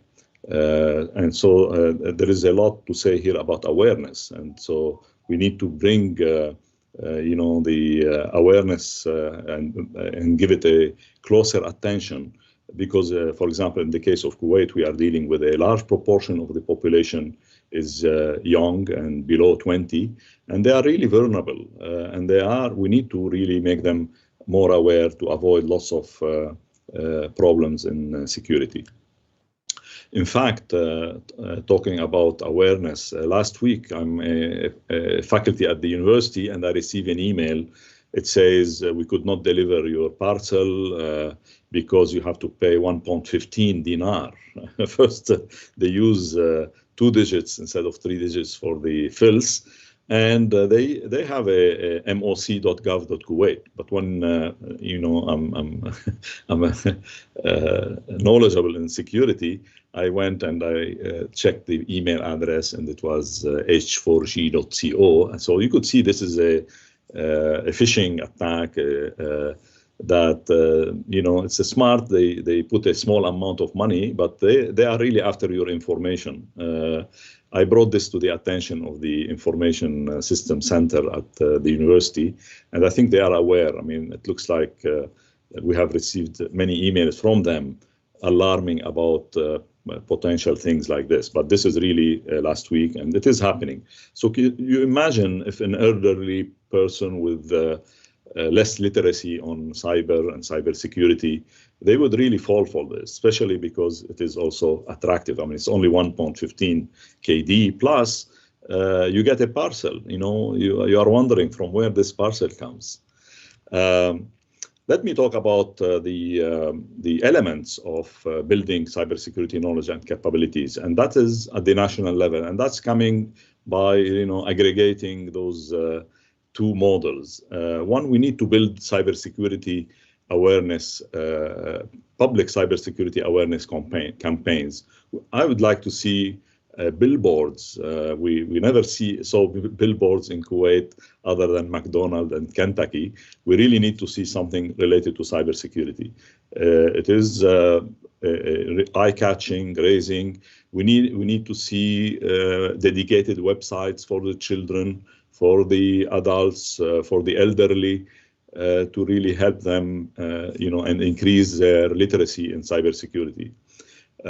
We need support and promotion of certification in standards, certification in cybersecurity for professionals. They could be, some of them are expensive. They could be subsidized by the government, and that is part of building capacity at the national level. We need also encouragement and support and promotion of professional training, make them affordable.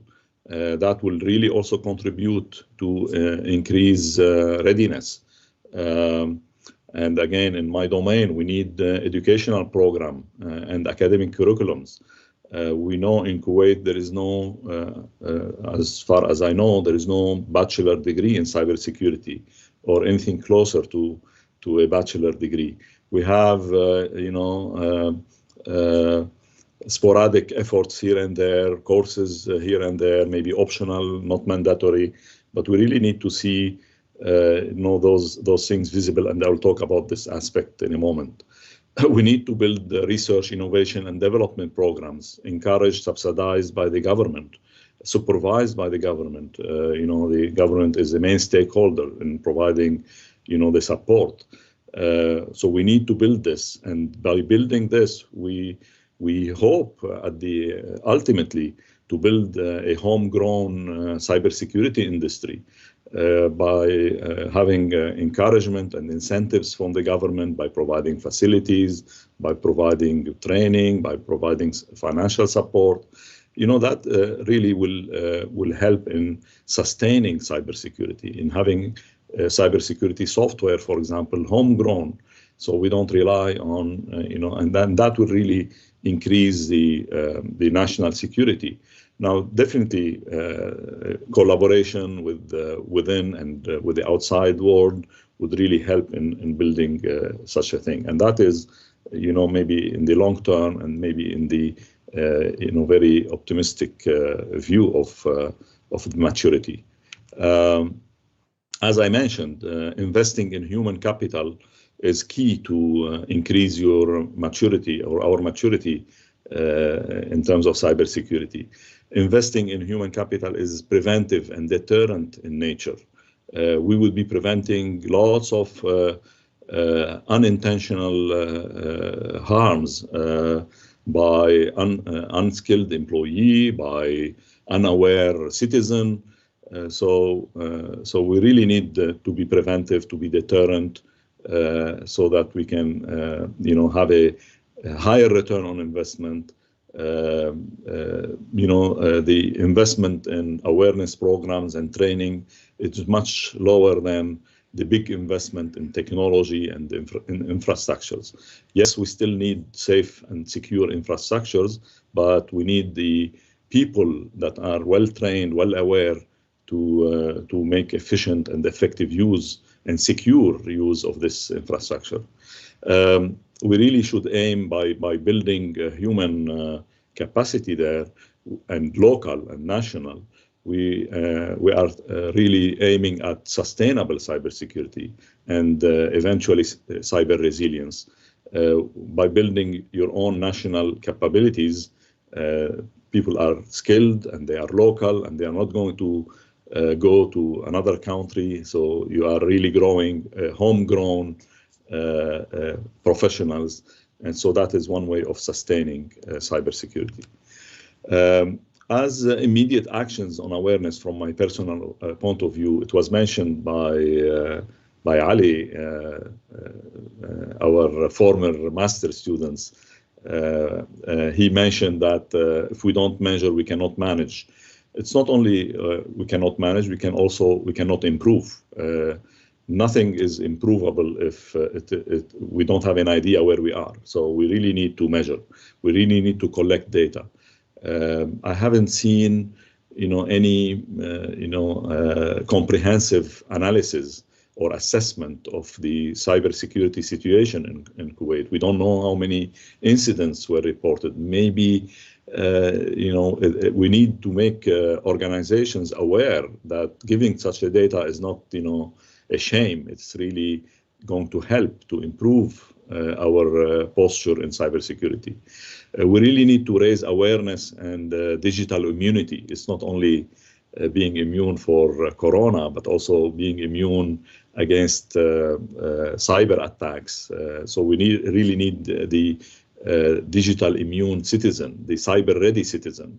And specifically, it is very important now to really make the vulnerable and targeted population, especially the children and the elderly.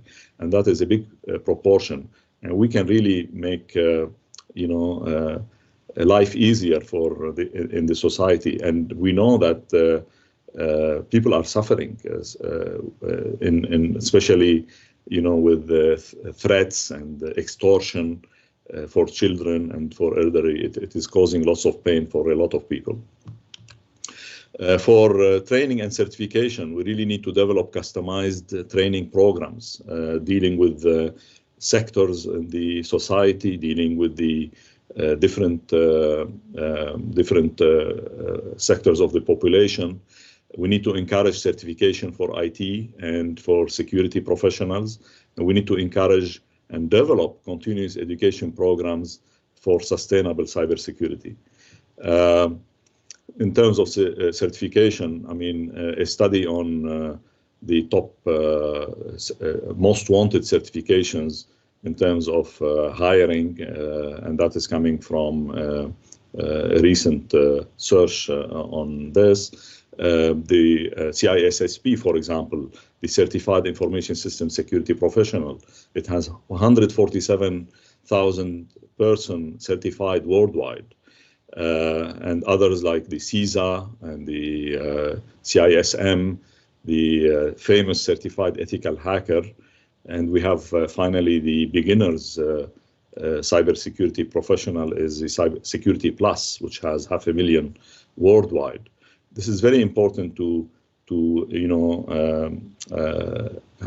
encourage certification depending on needs and the requirements for the organization where those professionals will work.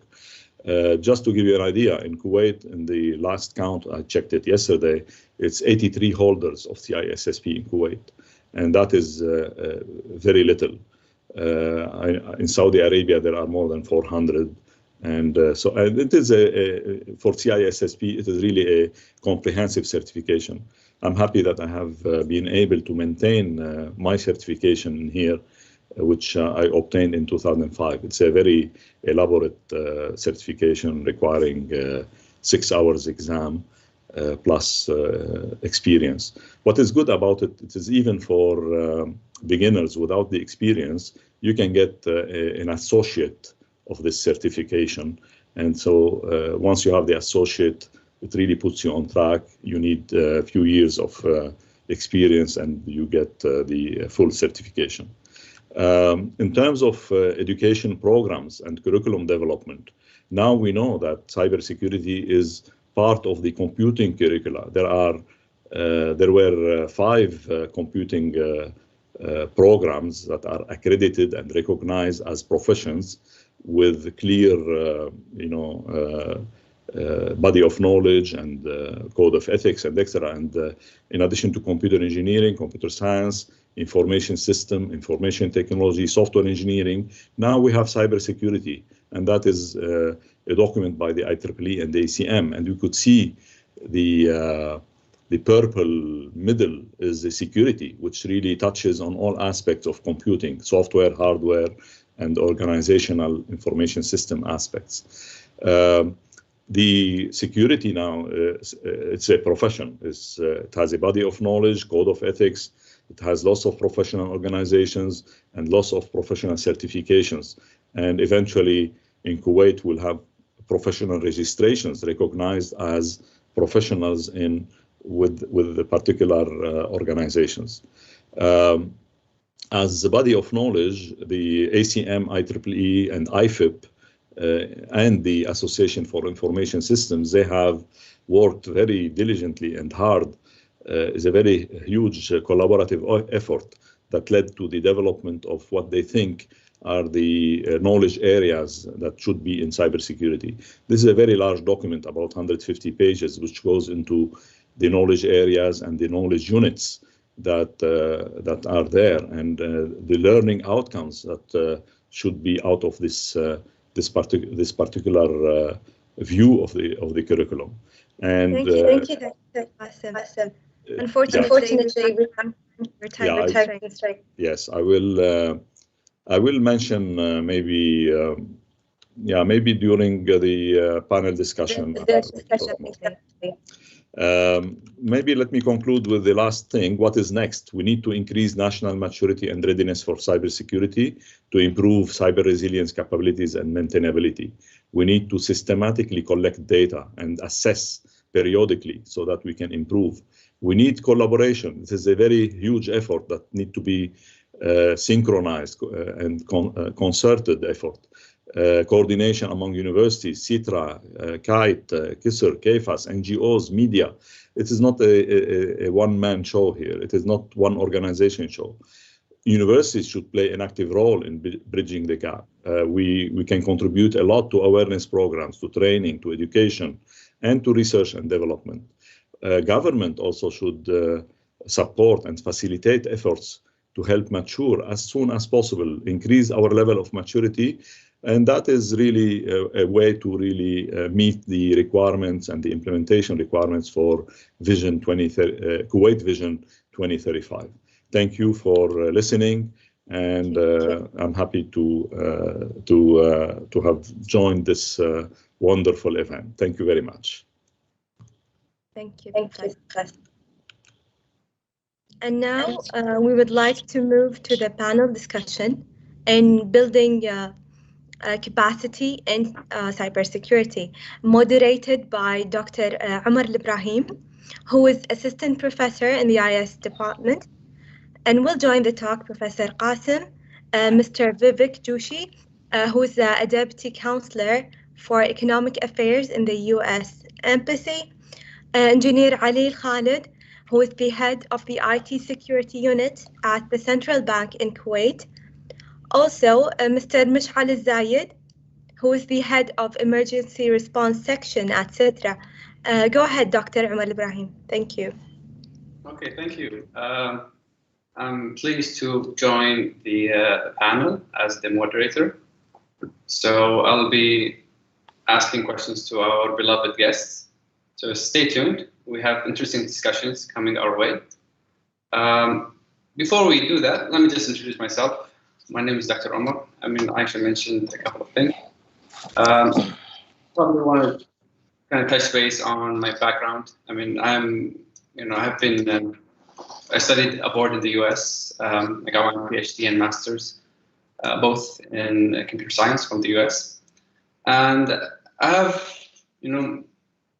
studied cybersecurity for a while. I have been doing cybersecurity research on various different topics, social networks, specifically looking into ocean tools. I've been looking into recently researching blockchain and cybersecurity blockchain, as well as I've been playing around with like IoT hacking. So I'm an experimental guy. So this is one of the tools that I've been working on.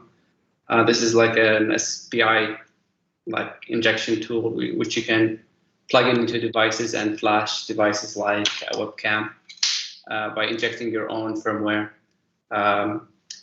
Bluetooth is like my favorite tools that I've been playing with, looking into BLE traffic and looking into stuff that you might not think of how they can be hacked. There are a lot of little things that you can do with IoT hacking, and a lot of the equipment that we buy from outside, whether it's Amazon or like from any Chinese market, you take them with a grain of salt about their security. A lot of times you see a lot of hard-coded passwords and probably non-encrypted traffic and stuff like that. And we're probably going to expect our smart meters to come soon. So that's a nice gadget to play with as well. But I'm not responsible for anything. So let's introduce our panelists. I would like to know more about their experiences and their positions and how they feel about cybersecurity and cybersecurity capacity in the state of Kuwait. So let me start with Mr. Vivek.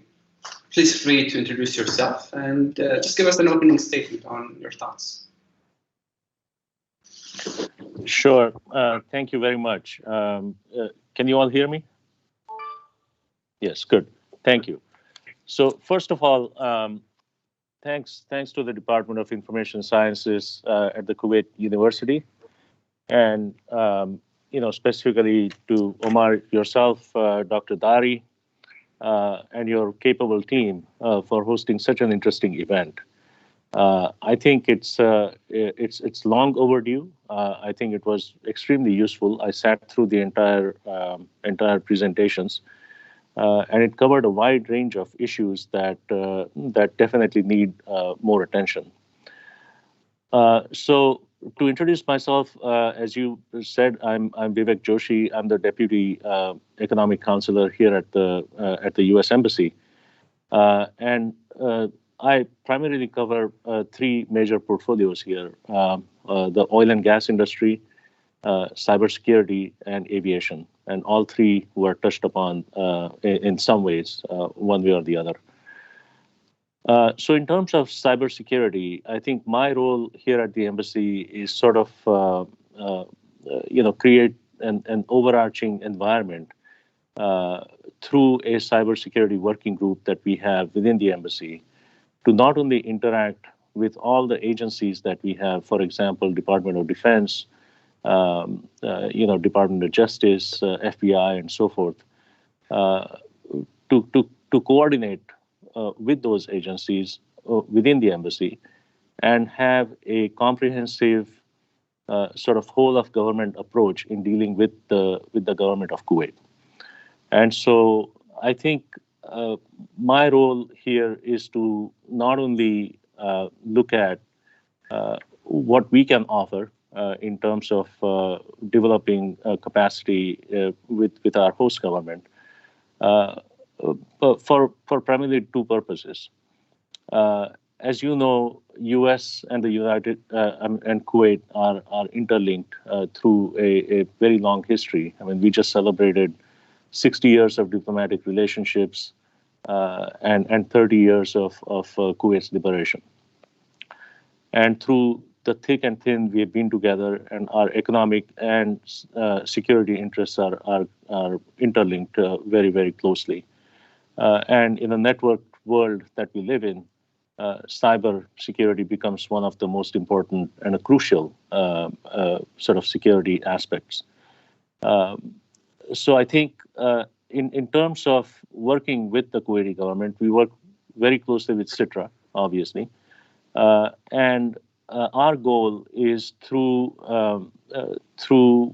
very strategic engagement with the government of Kuwait, build a robust sort of regulatory framework, or at least help the government of Kuwait build a regulatory framework,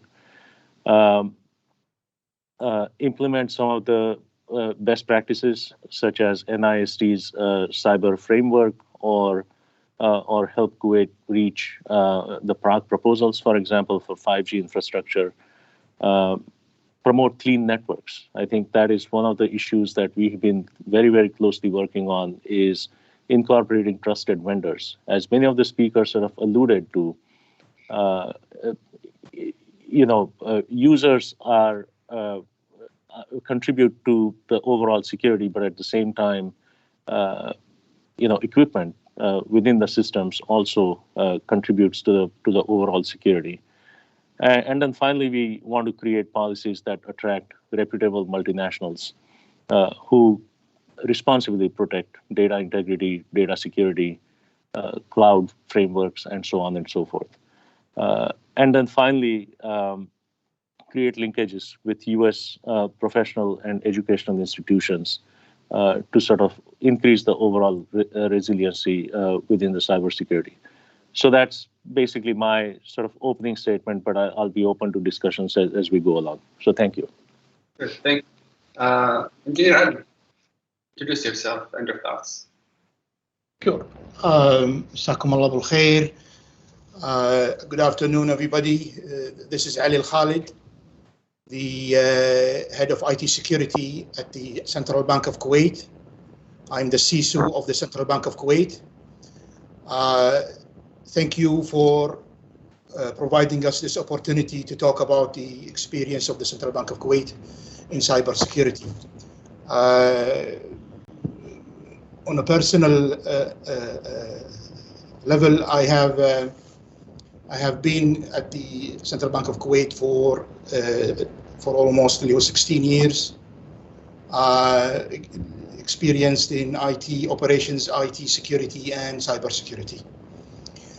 Today, I'm going to just give an overview of the Central Bank of Kuwait experience with the cybersecurity through giving the story of the journey that started in 2016, and giving the story is going to give everybody a highlight on how do we see cybersecurity and what aspects do we focus on and what objectives do we have in this regard, especially the ones that have been discussed and by Dr. Qasim in the CMM in the CMM framework that was adopted by CITRA and overviewed by Dr. Qasim. Our journey started in 2016. We created the Cybersecurity Information Security Group, which is headed by the Central Bank of Kuwait and membered by all CISOs of the banks, of the Kuwaiti banks. This group was intended to build a channel with everybody and to share information and share experiences and collaborate. We have seen the importance of that, so we took the initiative to create that group. In 2017, with the help of the group, we kickstarted our project, which is building our cybersecurity framework. That took us 2 years until 2019 to build. Our cybersecurity framework basically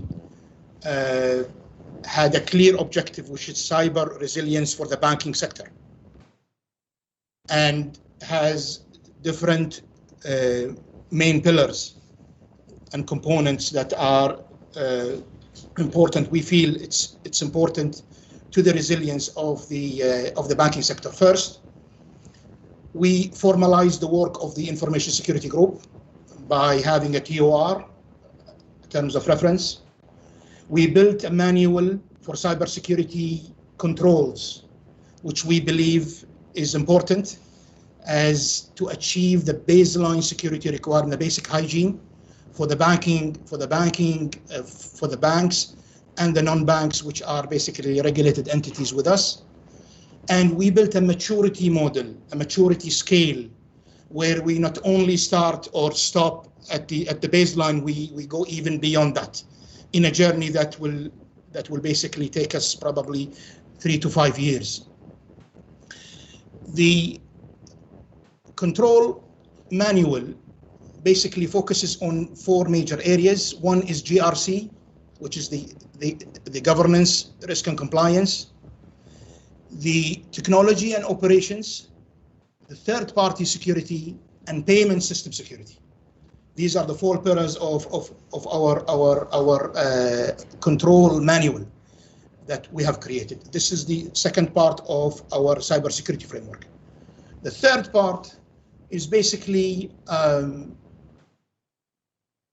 building a crisis management framework, incident response and crisis management framework, a dedicated framework to manage incidents and to manage crises in collaboration with the banks in order to be able to handle the crises that are affecting the sector as a whole.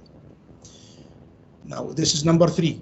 Number 4 is building a strategy and a plan and a platform for information sharing, cyber threat intelligence information sharing, as we believe that sharing information is very important to us. And the last one and the last pillar is basically building an inspection framework, supervisory framework. How do we inspect on the banks in order to check their their alignment with our requirement? And we have a goal is to test also not only the compliance, but also doing a sector-wide red teaming assessment to the banks to check their readiness to respond to the cybersecurity incidents. This is our framework from 2017 until 2019. In 2018, we launched our first Cyber Leaders Program, which is basically in collaboration with the IBS, Institute for Banking Studies, and the banks. We sent a group of 20 people, 50% from the banking sector and 50% from the overall community. We have done this with PGI, which is the same consultant that was with CITRA. Also in 2018, we have done our self-assessment with CITRA based on the national cybersecurity strategy that they have built and based on the CMM, the Oxford CMM version 2014. We have done that. We have done the exercise early 2018, and we have received their assessment and recommendation late 2018. So this is basically 2018. In 2019, we have completed our cybersecurity framework, building that with the banks. That was in mid-2019. And we have sent our second batch of cybersecurity leaders in collaboration with PwC. Also, we had 19 or 20 people who have been sent into the program in order to create cybersecurity leaders. This was in 2019. In 2020, we had our banks to comply with ISO 27001. We had our banks to work in compliance for PCI DSS. We launched our cybersecurity framework. We sent it early in 2020 before Corona for them to comply to they will comply to, inshallah, by July 2021. And on the regional level, we propose to have a GCC cybersecurity team for central banks, and it was accepted and approved by the governors of the GCC late in 2020. And we built with it a cyber threat intelligence sharing framework with them as well, and it is in effect now. It is fully approved and it is in effect now. In 2021, we had a collaboration with BIS, Bank of International Settlement, and Carnegie Mellon University for cyber resilience assessment exercise. It's a pilot with eight other central banks using the CRA methodology that by Carnegie Mellon and based on the RMM, which Dr. Qasim has already shown the RMM that was basically published in 2016. We had this exercise starting in January, and we completed it in May to assess one of our critical services based on the CRA, Carnegie Mellon CRA assessment. This is basically in 2021. Also, we had our public PR campaign, لنكن على دراية, which is a PR campaign to raise awareness on cyber and non-cyber risks that are facing the community who are dealing with the banks. Also, we had a collaboration with Kuwait University, مركز التدريب الهندسي مع كلية الهندسة,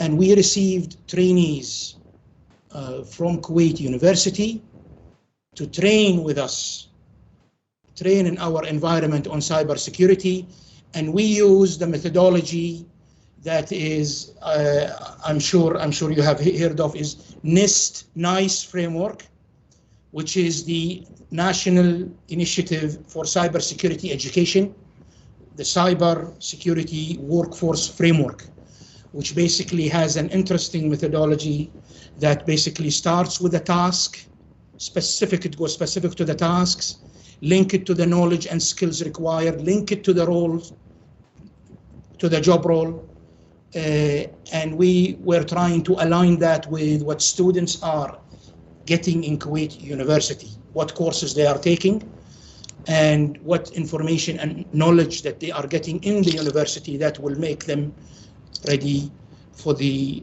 professional environment. Why we have done that? Because everybody knows that there is a lack of cyber talent. We cannot find them in the market, so we said, let's go and do early intervention and go early on to the Kuwait University, and in collaboration with them, let's see what they take in the curriculum, and let's align that with what they need to know, skill-based and knowledge-based in the professional setting, and align that and make them ready such that we can hire them, we can headhunt them once they are out of school. So this is about it. Ending in 2021, we are mid-2021, and there is a lot to be done. Our goal is cyber resilience. We are working in all dimensions. We are working in all aspects to do that. So inshallah, we are hoping to collaborate with all entities in Kuwait, internal and external, and we want also to achieve the cyber resilience on a national level, not only on a sector or organizational level. Shukran. Thank you. That's a very nice overview on your achievements, and we are proud for those achievements. Last but not least, let's get an opening statement from Engineer Mish'al. Please free to introduce yourself and have this statement from you. Yeah, good afternoon, everyone. First, I want to thank the Kuwait University for hosting this event. My name is Mish'al Zaid. I work as the head of emergency response team in the CITRA.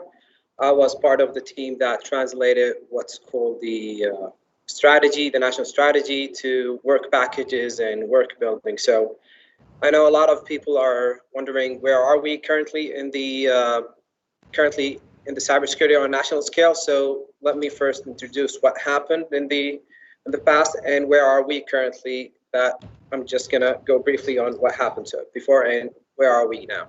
So the strategy was, there was a committee for the strategy in January 2016 that was established to write the strategy on a national scale. That strategy contains, I think, 3 objectives. Each objective has a lot of initiatives. On objective 1, for example, we have the first initiative that promote awareness on a national scale. And the second initiatives is to collaborate with the Ministry of Higher Education and Ministry of Education and universities to establish a curriculum for cybersecurity. Then after that, in 2017, CITRA was mandated by the Council of Ministers to translate that strategy into work packages. So we established what we called Phase 0 program. This Phase 0 program took us like approximately 6 months in collaboration with different entities in Kuwait, approximately 40 plus entities, which we called as CNIs, which is Critical National Infrastructure Organizations, and to assess the risk and maturity on a national scale and to see where are the gaps, to prepare for the landscape for the by the end of, I think, by the end of 2017, we had all the documentations. We sent documentations to different organizations.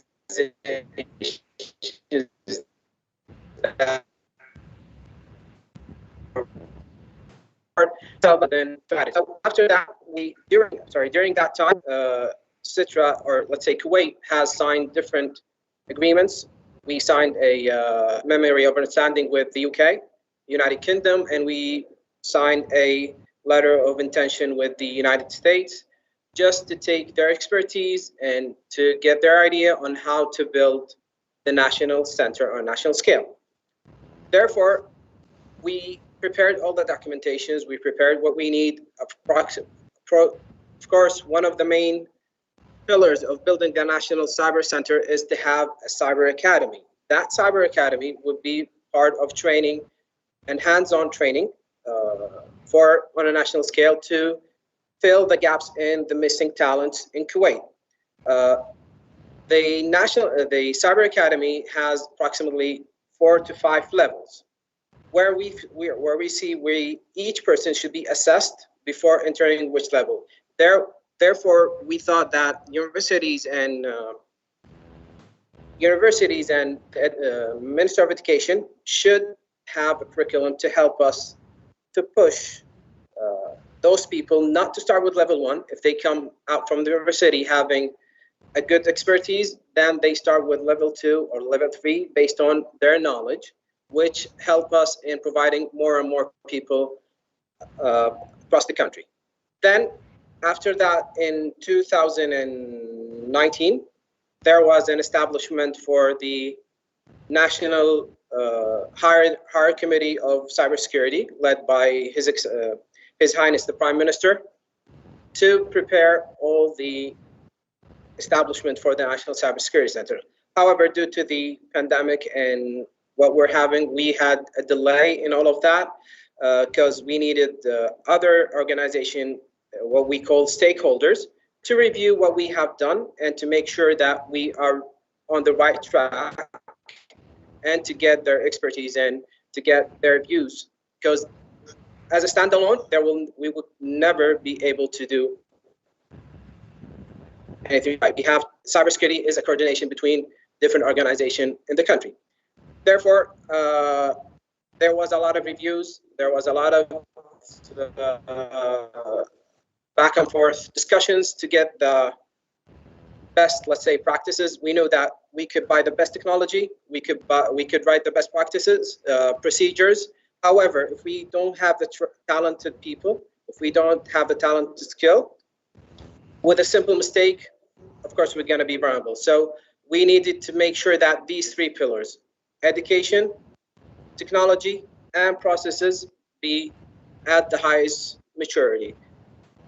It's definite after we did the risk and maturity assessment based on the CM model, we know that Kuwait is still low maturity, so we need to push that forward. So where are we currently? We are happy to say that the High Committee of Cybersecurity 3 weeks ago approved to start establishing the National Cybersecurity Center. So I think we are at this stage. It's a good announcement. So we'll wait for what happened in the near future, hopefully, to get the country on a more maturity scale. Okay, thank you very much. I think we're going to go over time a little bit, but let me have a word from Professor Qasim. I'll just start with a question to you. You mentioned homegrown professionals. You mentioned, I'm quoting you, I'm just going to quote you here, investing in the human capital. Just elaborate on these two phrases. Thank you for giving me the opportunity. I'm an educator, so I'm going to talk a little bit about what our contribution in the university with respect to cybersecurity education. I mentioned in my presentation that there is now a body of knowledge for establishing undergraduate programs, and we are working on proposing an undergrad program in cybersecurity. That there is a plan to share it with CITRA and have a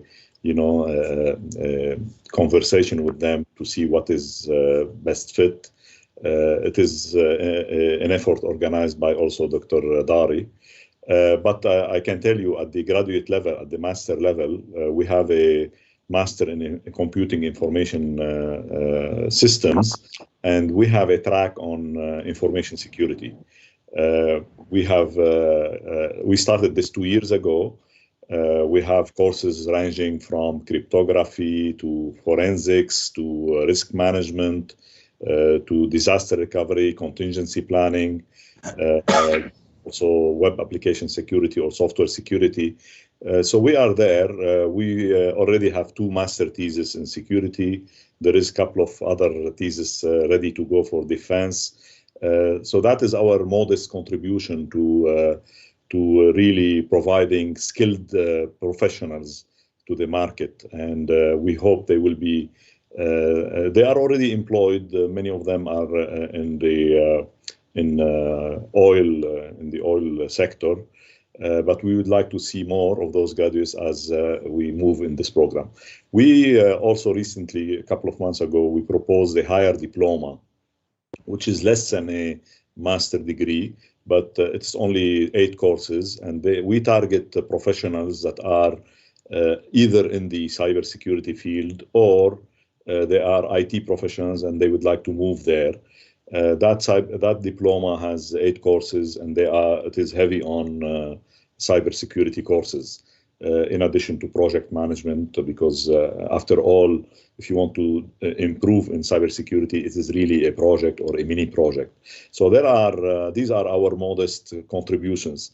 As I'm happy to hear from CITRA and the CBK, from Ali and Mashal, that they have done lots of investment and they really value the investment in human capital and training.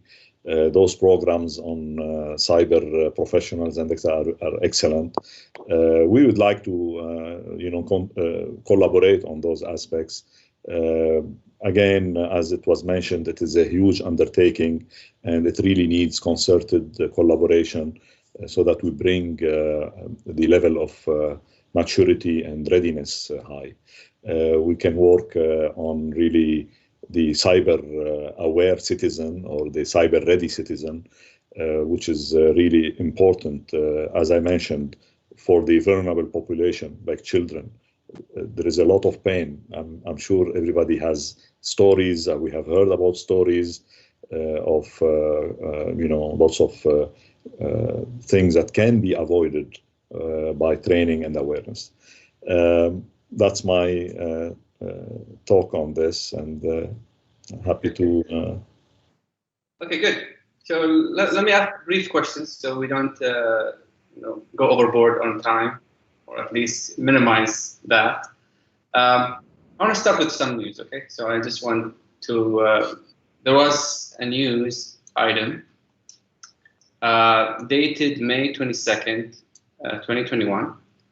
CBK issues statement on crypto assets and their risks. And there is like a document about risks, and I'll just quote the document. I mean, I want to kind of enrich a discussion about that. So in an effort to enhance financial awareness and encourage Kuwaiti bank sector's social responsibility activities, the Central Bank of Kuwait is presenting information about the high risks of crypto assets.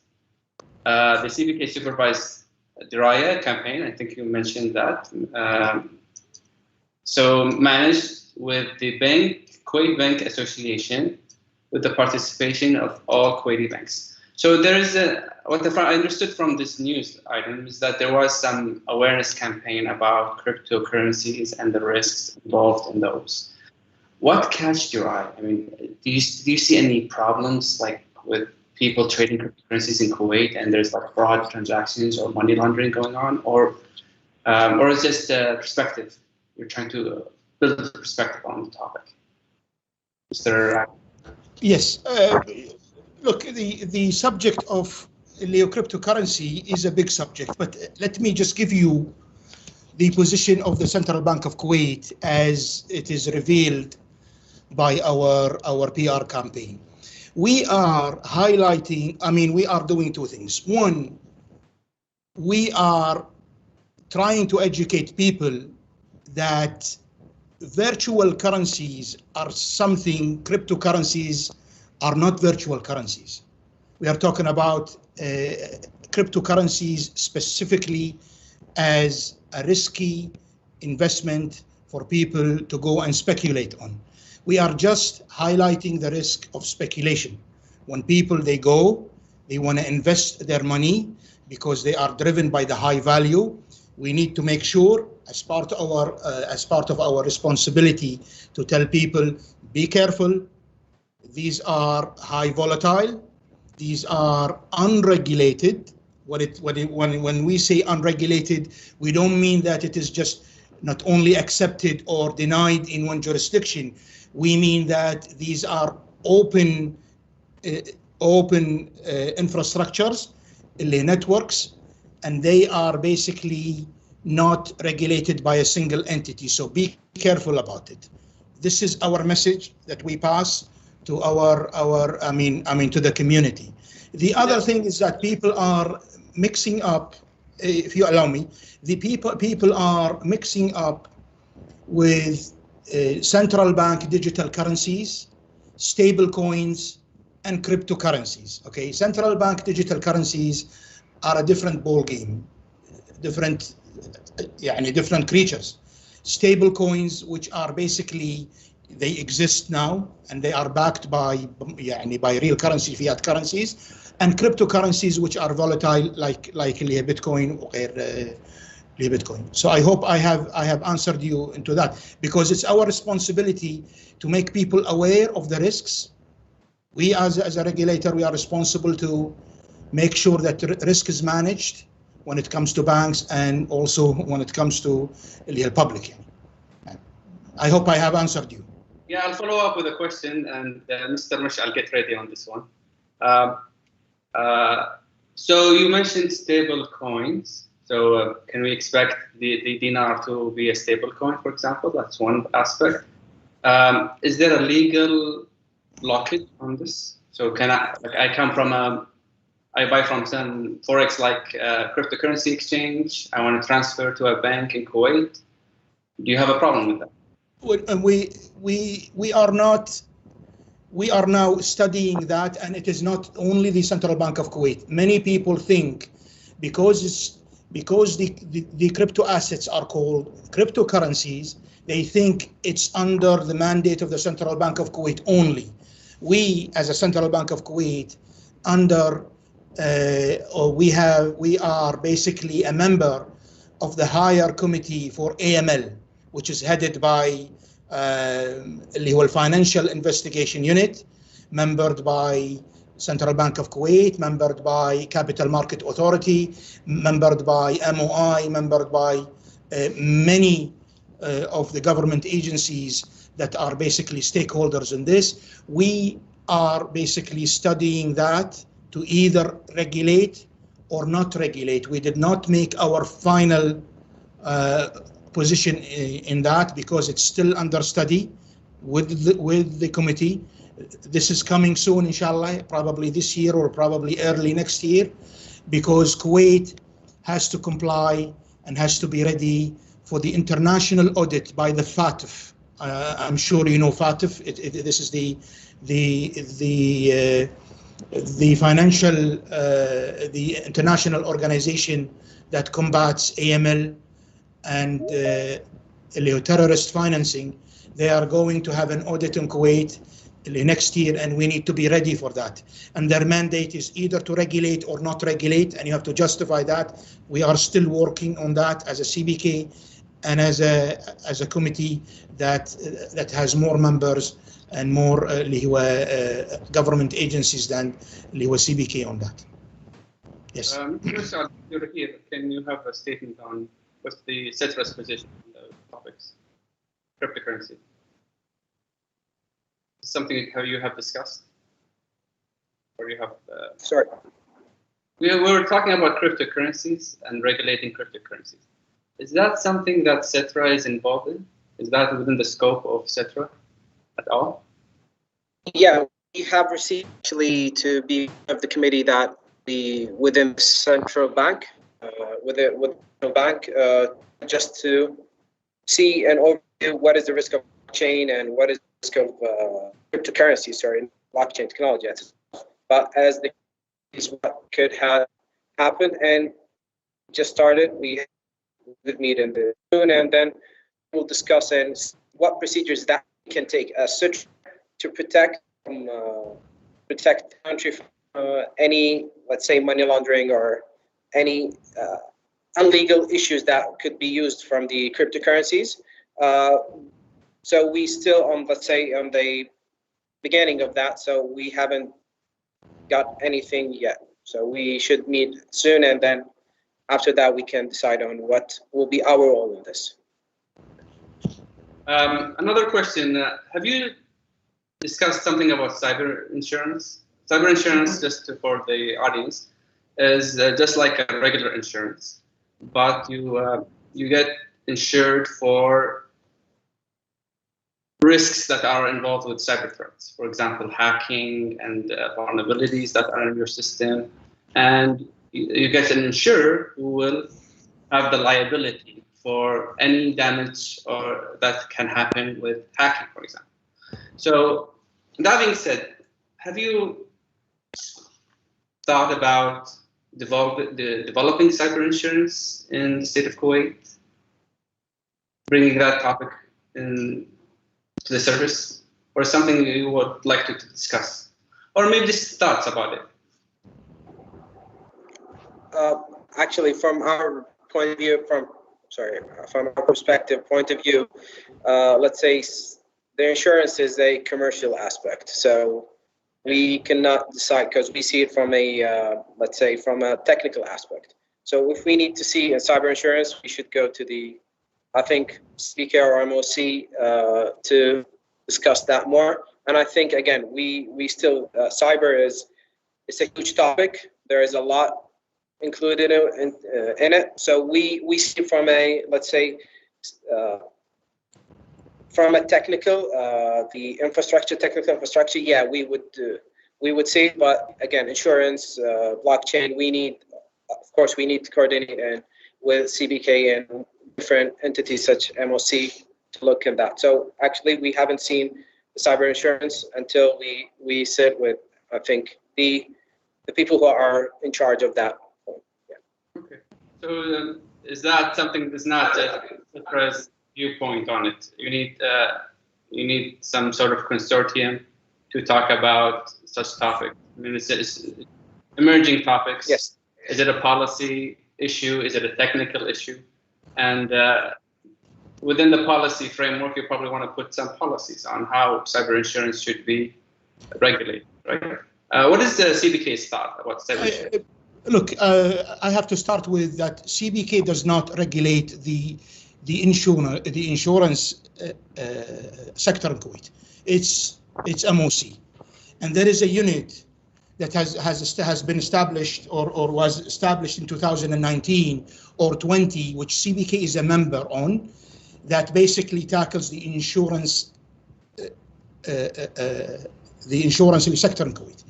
Now, speaking of the cyber insurance, if you see the practice globally, there is one important aspect that has to be met in order to have an established, or in order to establish cyber insurance as something that you can buy in the market. You need to have the insurers, they need to have, or they need to know that whoever is basically buying the cyber insurance policy should have a basic hygiene, basic cybersecurity hygiene, because the risk is really high. They cannot insure you if you are not doing whatever is to be done in order to protect your environment against attacks. Unless and until we have this framework for that on a national level, I don't think cyber insurance will kick off here in Kuwait. This is a personal opinion. I don't think this is going to kick off anytime soon, unless we make sure that this is basically this requirement basically is met as a something. Now, how do we tackle basic IT risk or basic IT disruptions or losses? Usually the traditional insurance companies here in Kuwait would basically include it in the blanket policy, the policy they sell you. They usually cater for that, but it's not accurate. It's not fully accurate for specific attacks. Like, for example, when you say fraud, when you say information leakage, when you say ransomware, it's not established yet. The market is not there yet. But you have to establish this basic cyber hygiene in order for the cyber insurers to come and say, okay, I'm willing to take the risk because I have an assurance that you are doing the basics before I can come and I can reimburse you on any cyber loss. Yeah. Let's wrap up. I mean, I want to have a word from Mr. Vivek. I mean, I'll read the last statements from you based on the discussions that you have seen. I mean, we want the last statement from you about building capacity in Kuwait, the state of Kuwait, the U.S. perspective on building capacities, and the different problems that we have been discussing so far. We talked about education, we talked about risks in the financial sector, we talked about policy gaps. What is the U.S. motivation or perspective on future relationship with Kuwait? Of course, you have been into the financial aspects, right? You have been what is your title? I think you are the economic affairs, right? Economic affairs, yes. So, doesn't cybersecurity affect the economic affairs between the two nations? Of course, I think the key word, as you saw, I mean, throughout the discussions from the very first speaker to until now, is collaboration, and I think collaboration is the key. Collaboration, finding the right partners, working with the right groups of people, working with the right stakeholders. I think is a very important aspect of strengthening cybersecurity. And clearly, the cybersecurity affects everything. I mean, from personal lives to professional lives to economics and everything in between. So, from that perspective, of course, the U.S. Embassy stands ready to collaborate with any agency within the Kuwaiti government. And I think we start off, as I mentioned earlier, we work very closely with CITRA. In terms of, we have a letter of intent that was signed by the United States back in 2017. We are also working closely with other embassies. For example, the United Kingdom, the French, the Germans, and so on and so forth. Whoever has an interest in cyber issues, we are working with. One thing I noticed here in Kuwait, which is sort of symptomatic to many other countries, including the United States, is that developing capacity depends on the maturity of the institution. So, for example, in Kuwait, in my opinion, and this is strictly my opinion, is what I'm expressing, this is not the embassy perspective, is sectors like financial, for example, the Central Bank of Kuwait or Ministry of Defense, have a very high level of maturity in terms of knowing the risks, assessing the risks, and then coming up with solutions. And I think CITRA has been working very closely with them as well. For example, the oil sector, within the oil sector and within the K companies, there are different levels of where how the cybersecurity plays into each of those K companies. But overall, I think what matters to Kuwait is the oil industry, is the financial sector, and the defense, and all three have a very robust cybersecurity frameworks. Now, unfortunately, one of the things that we found within our sort of informal discussions and formal discussions is that all these institutions are not really coordinating with each other in the way that they should. And I think that is one of the key aspects or the key gap that the US is willing to fill. We are willing to work with different agencies. We are willing to bring our expertise from the private sector in the United States to Kuwait and try to come up with solutions that will enable Kuwait to become a strong partner. And I think the strength of Kuwait is the strength of United States in many ways, because if Kuwait is vulnerable, then so are we.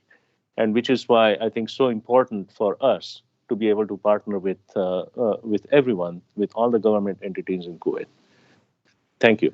Thank you. I mean, that's a nice wrap up for a lot of the perspectives. I mean, I thank everyone for their insight. I mean, you have shared a lot of information. I'm just letting you speak as freely because you have just pouring a lot of enriched information on the contributions you have made, the collaborations that you have initiated, and I think that's what we are looking for. We are looking for interesting discussions and informative discussions that are customized, and I really value your input in many ways. I mean, thank you, everyone. And I hope the audience enjoyed the panel, and that's a wrap, I guess, for me. Thank you. Thank you very much. Thank you very much. Thank you very much. Thank you. Thank you, everyone. And now with Dr. Dari Lahwail with closing remark. Thank you so much, Dr. Umar, and all the panelists for this fantastic panel discussion. We were reluctant and hesitant that we wanted to finish the conference early, but we've received several requests, and I know we've been eagerly waiting to have all of the experts sort of sitting in the same space to discuss how we can build the cybersecurity capacity here in the state of Kuwait, and you've all heard a great group of speakers and professionals working in Kuwait and abroad and supporting our national, if you will, priorities and our digital ecosystem and working on securing it.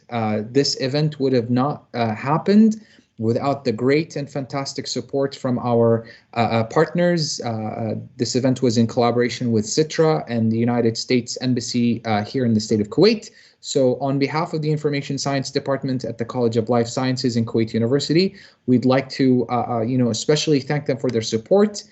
We would have not been able to do this without having the support from the acting university president, Professor Badr Labdawi. So we also thank him for his patronage for this event. There have been many efforts to make this event successful. There have been many heroes behind the scenes that have made this happen. So to them, I'd like to, extend my thanks and gratitude.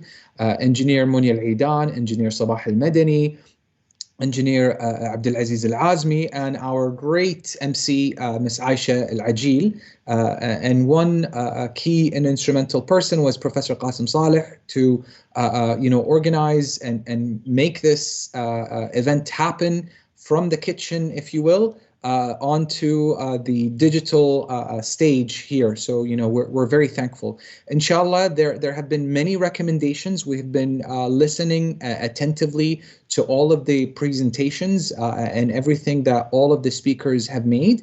And we will be sharing all these recommendations basically out. But in a nutshell, there definitely is agreement. And as we can hear, there is a need for building the capacity in cybersecurity, and the time is now. And we are here at the Information Science Department, as well as Kuwait University, open and happy to collaborate and do what is necessary for the betterment and securing the digital assets of the state of Kuwait. So with that, I'd like to bring this virtual summit to a close. I hope this will be the starting point, and inshallah to many, many more. And hopefully next time it will be, physical and we can see each other. And inshallah we'll talk to you soon. Thank you again and stay safe. Ma'as salama.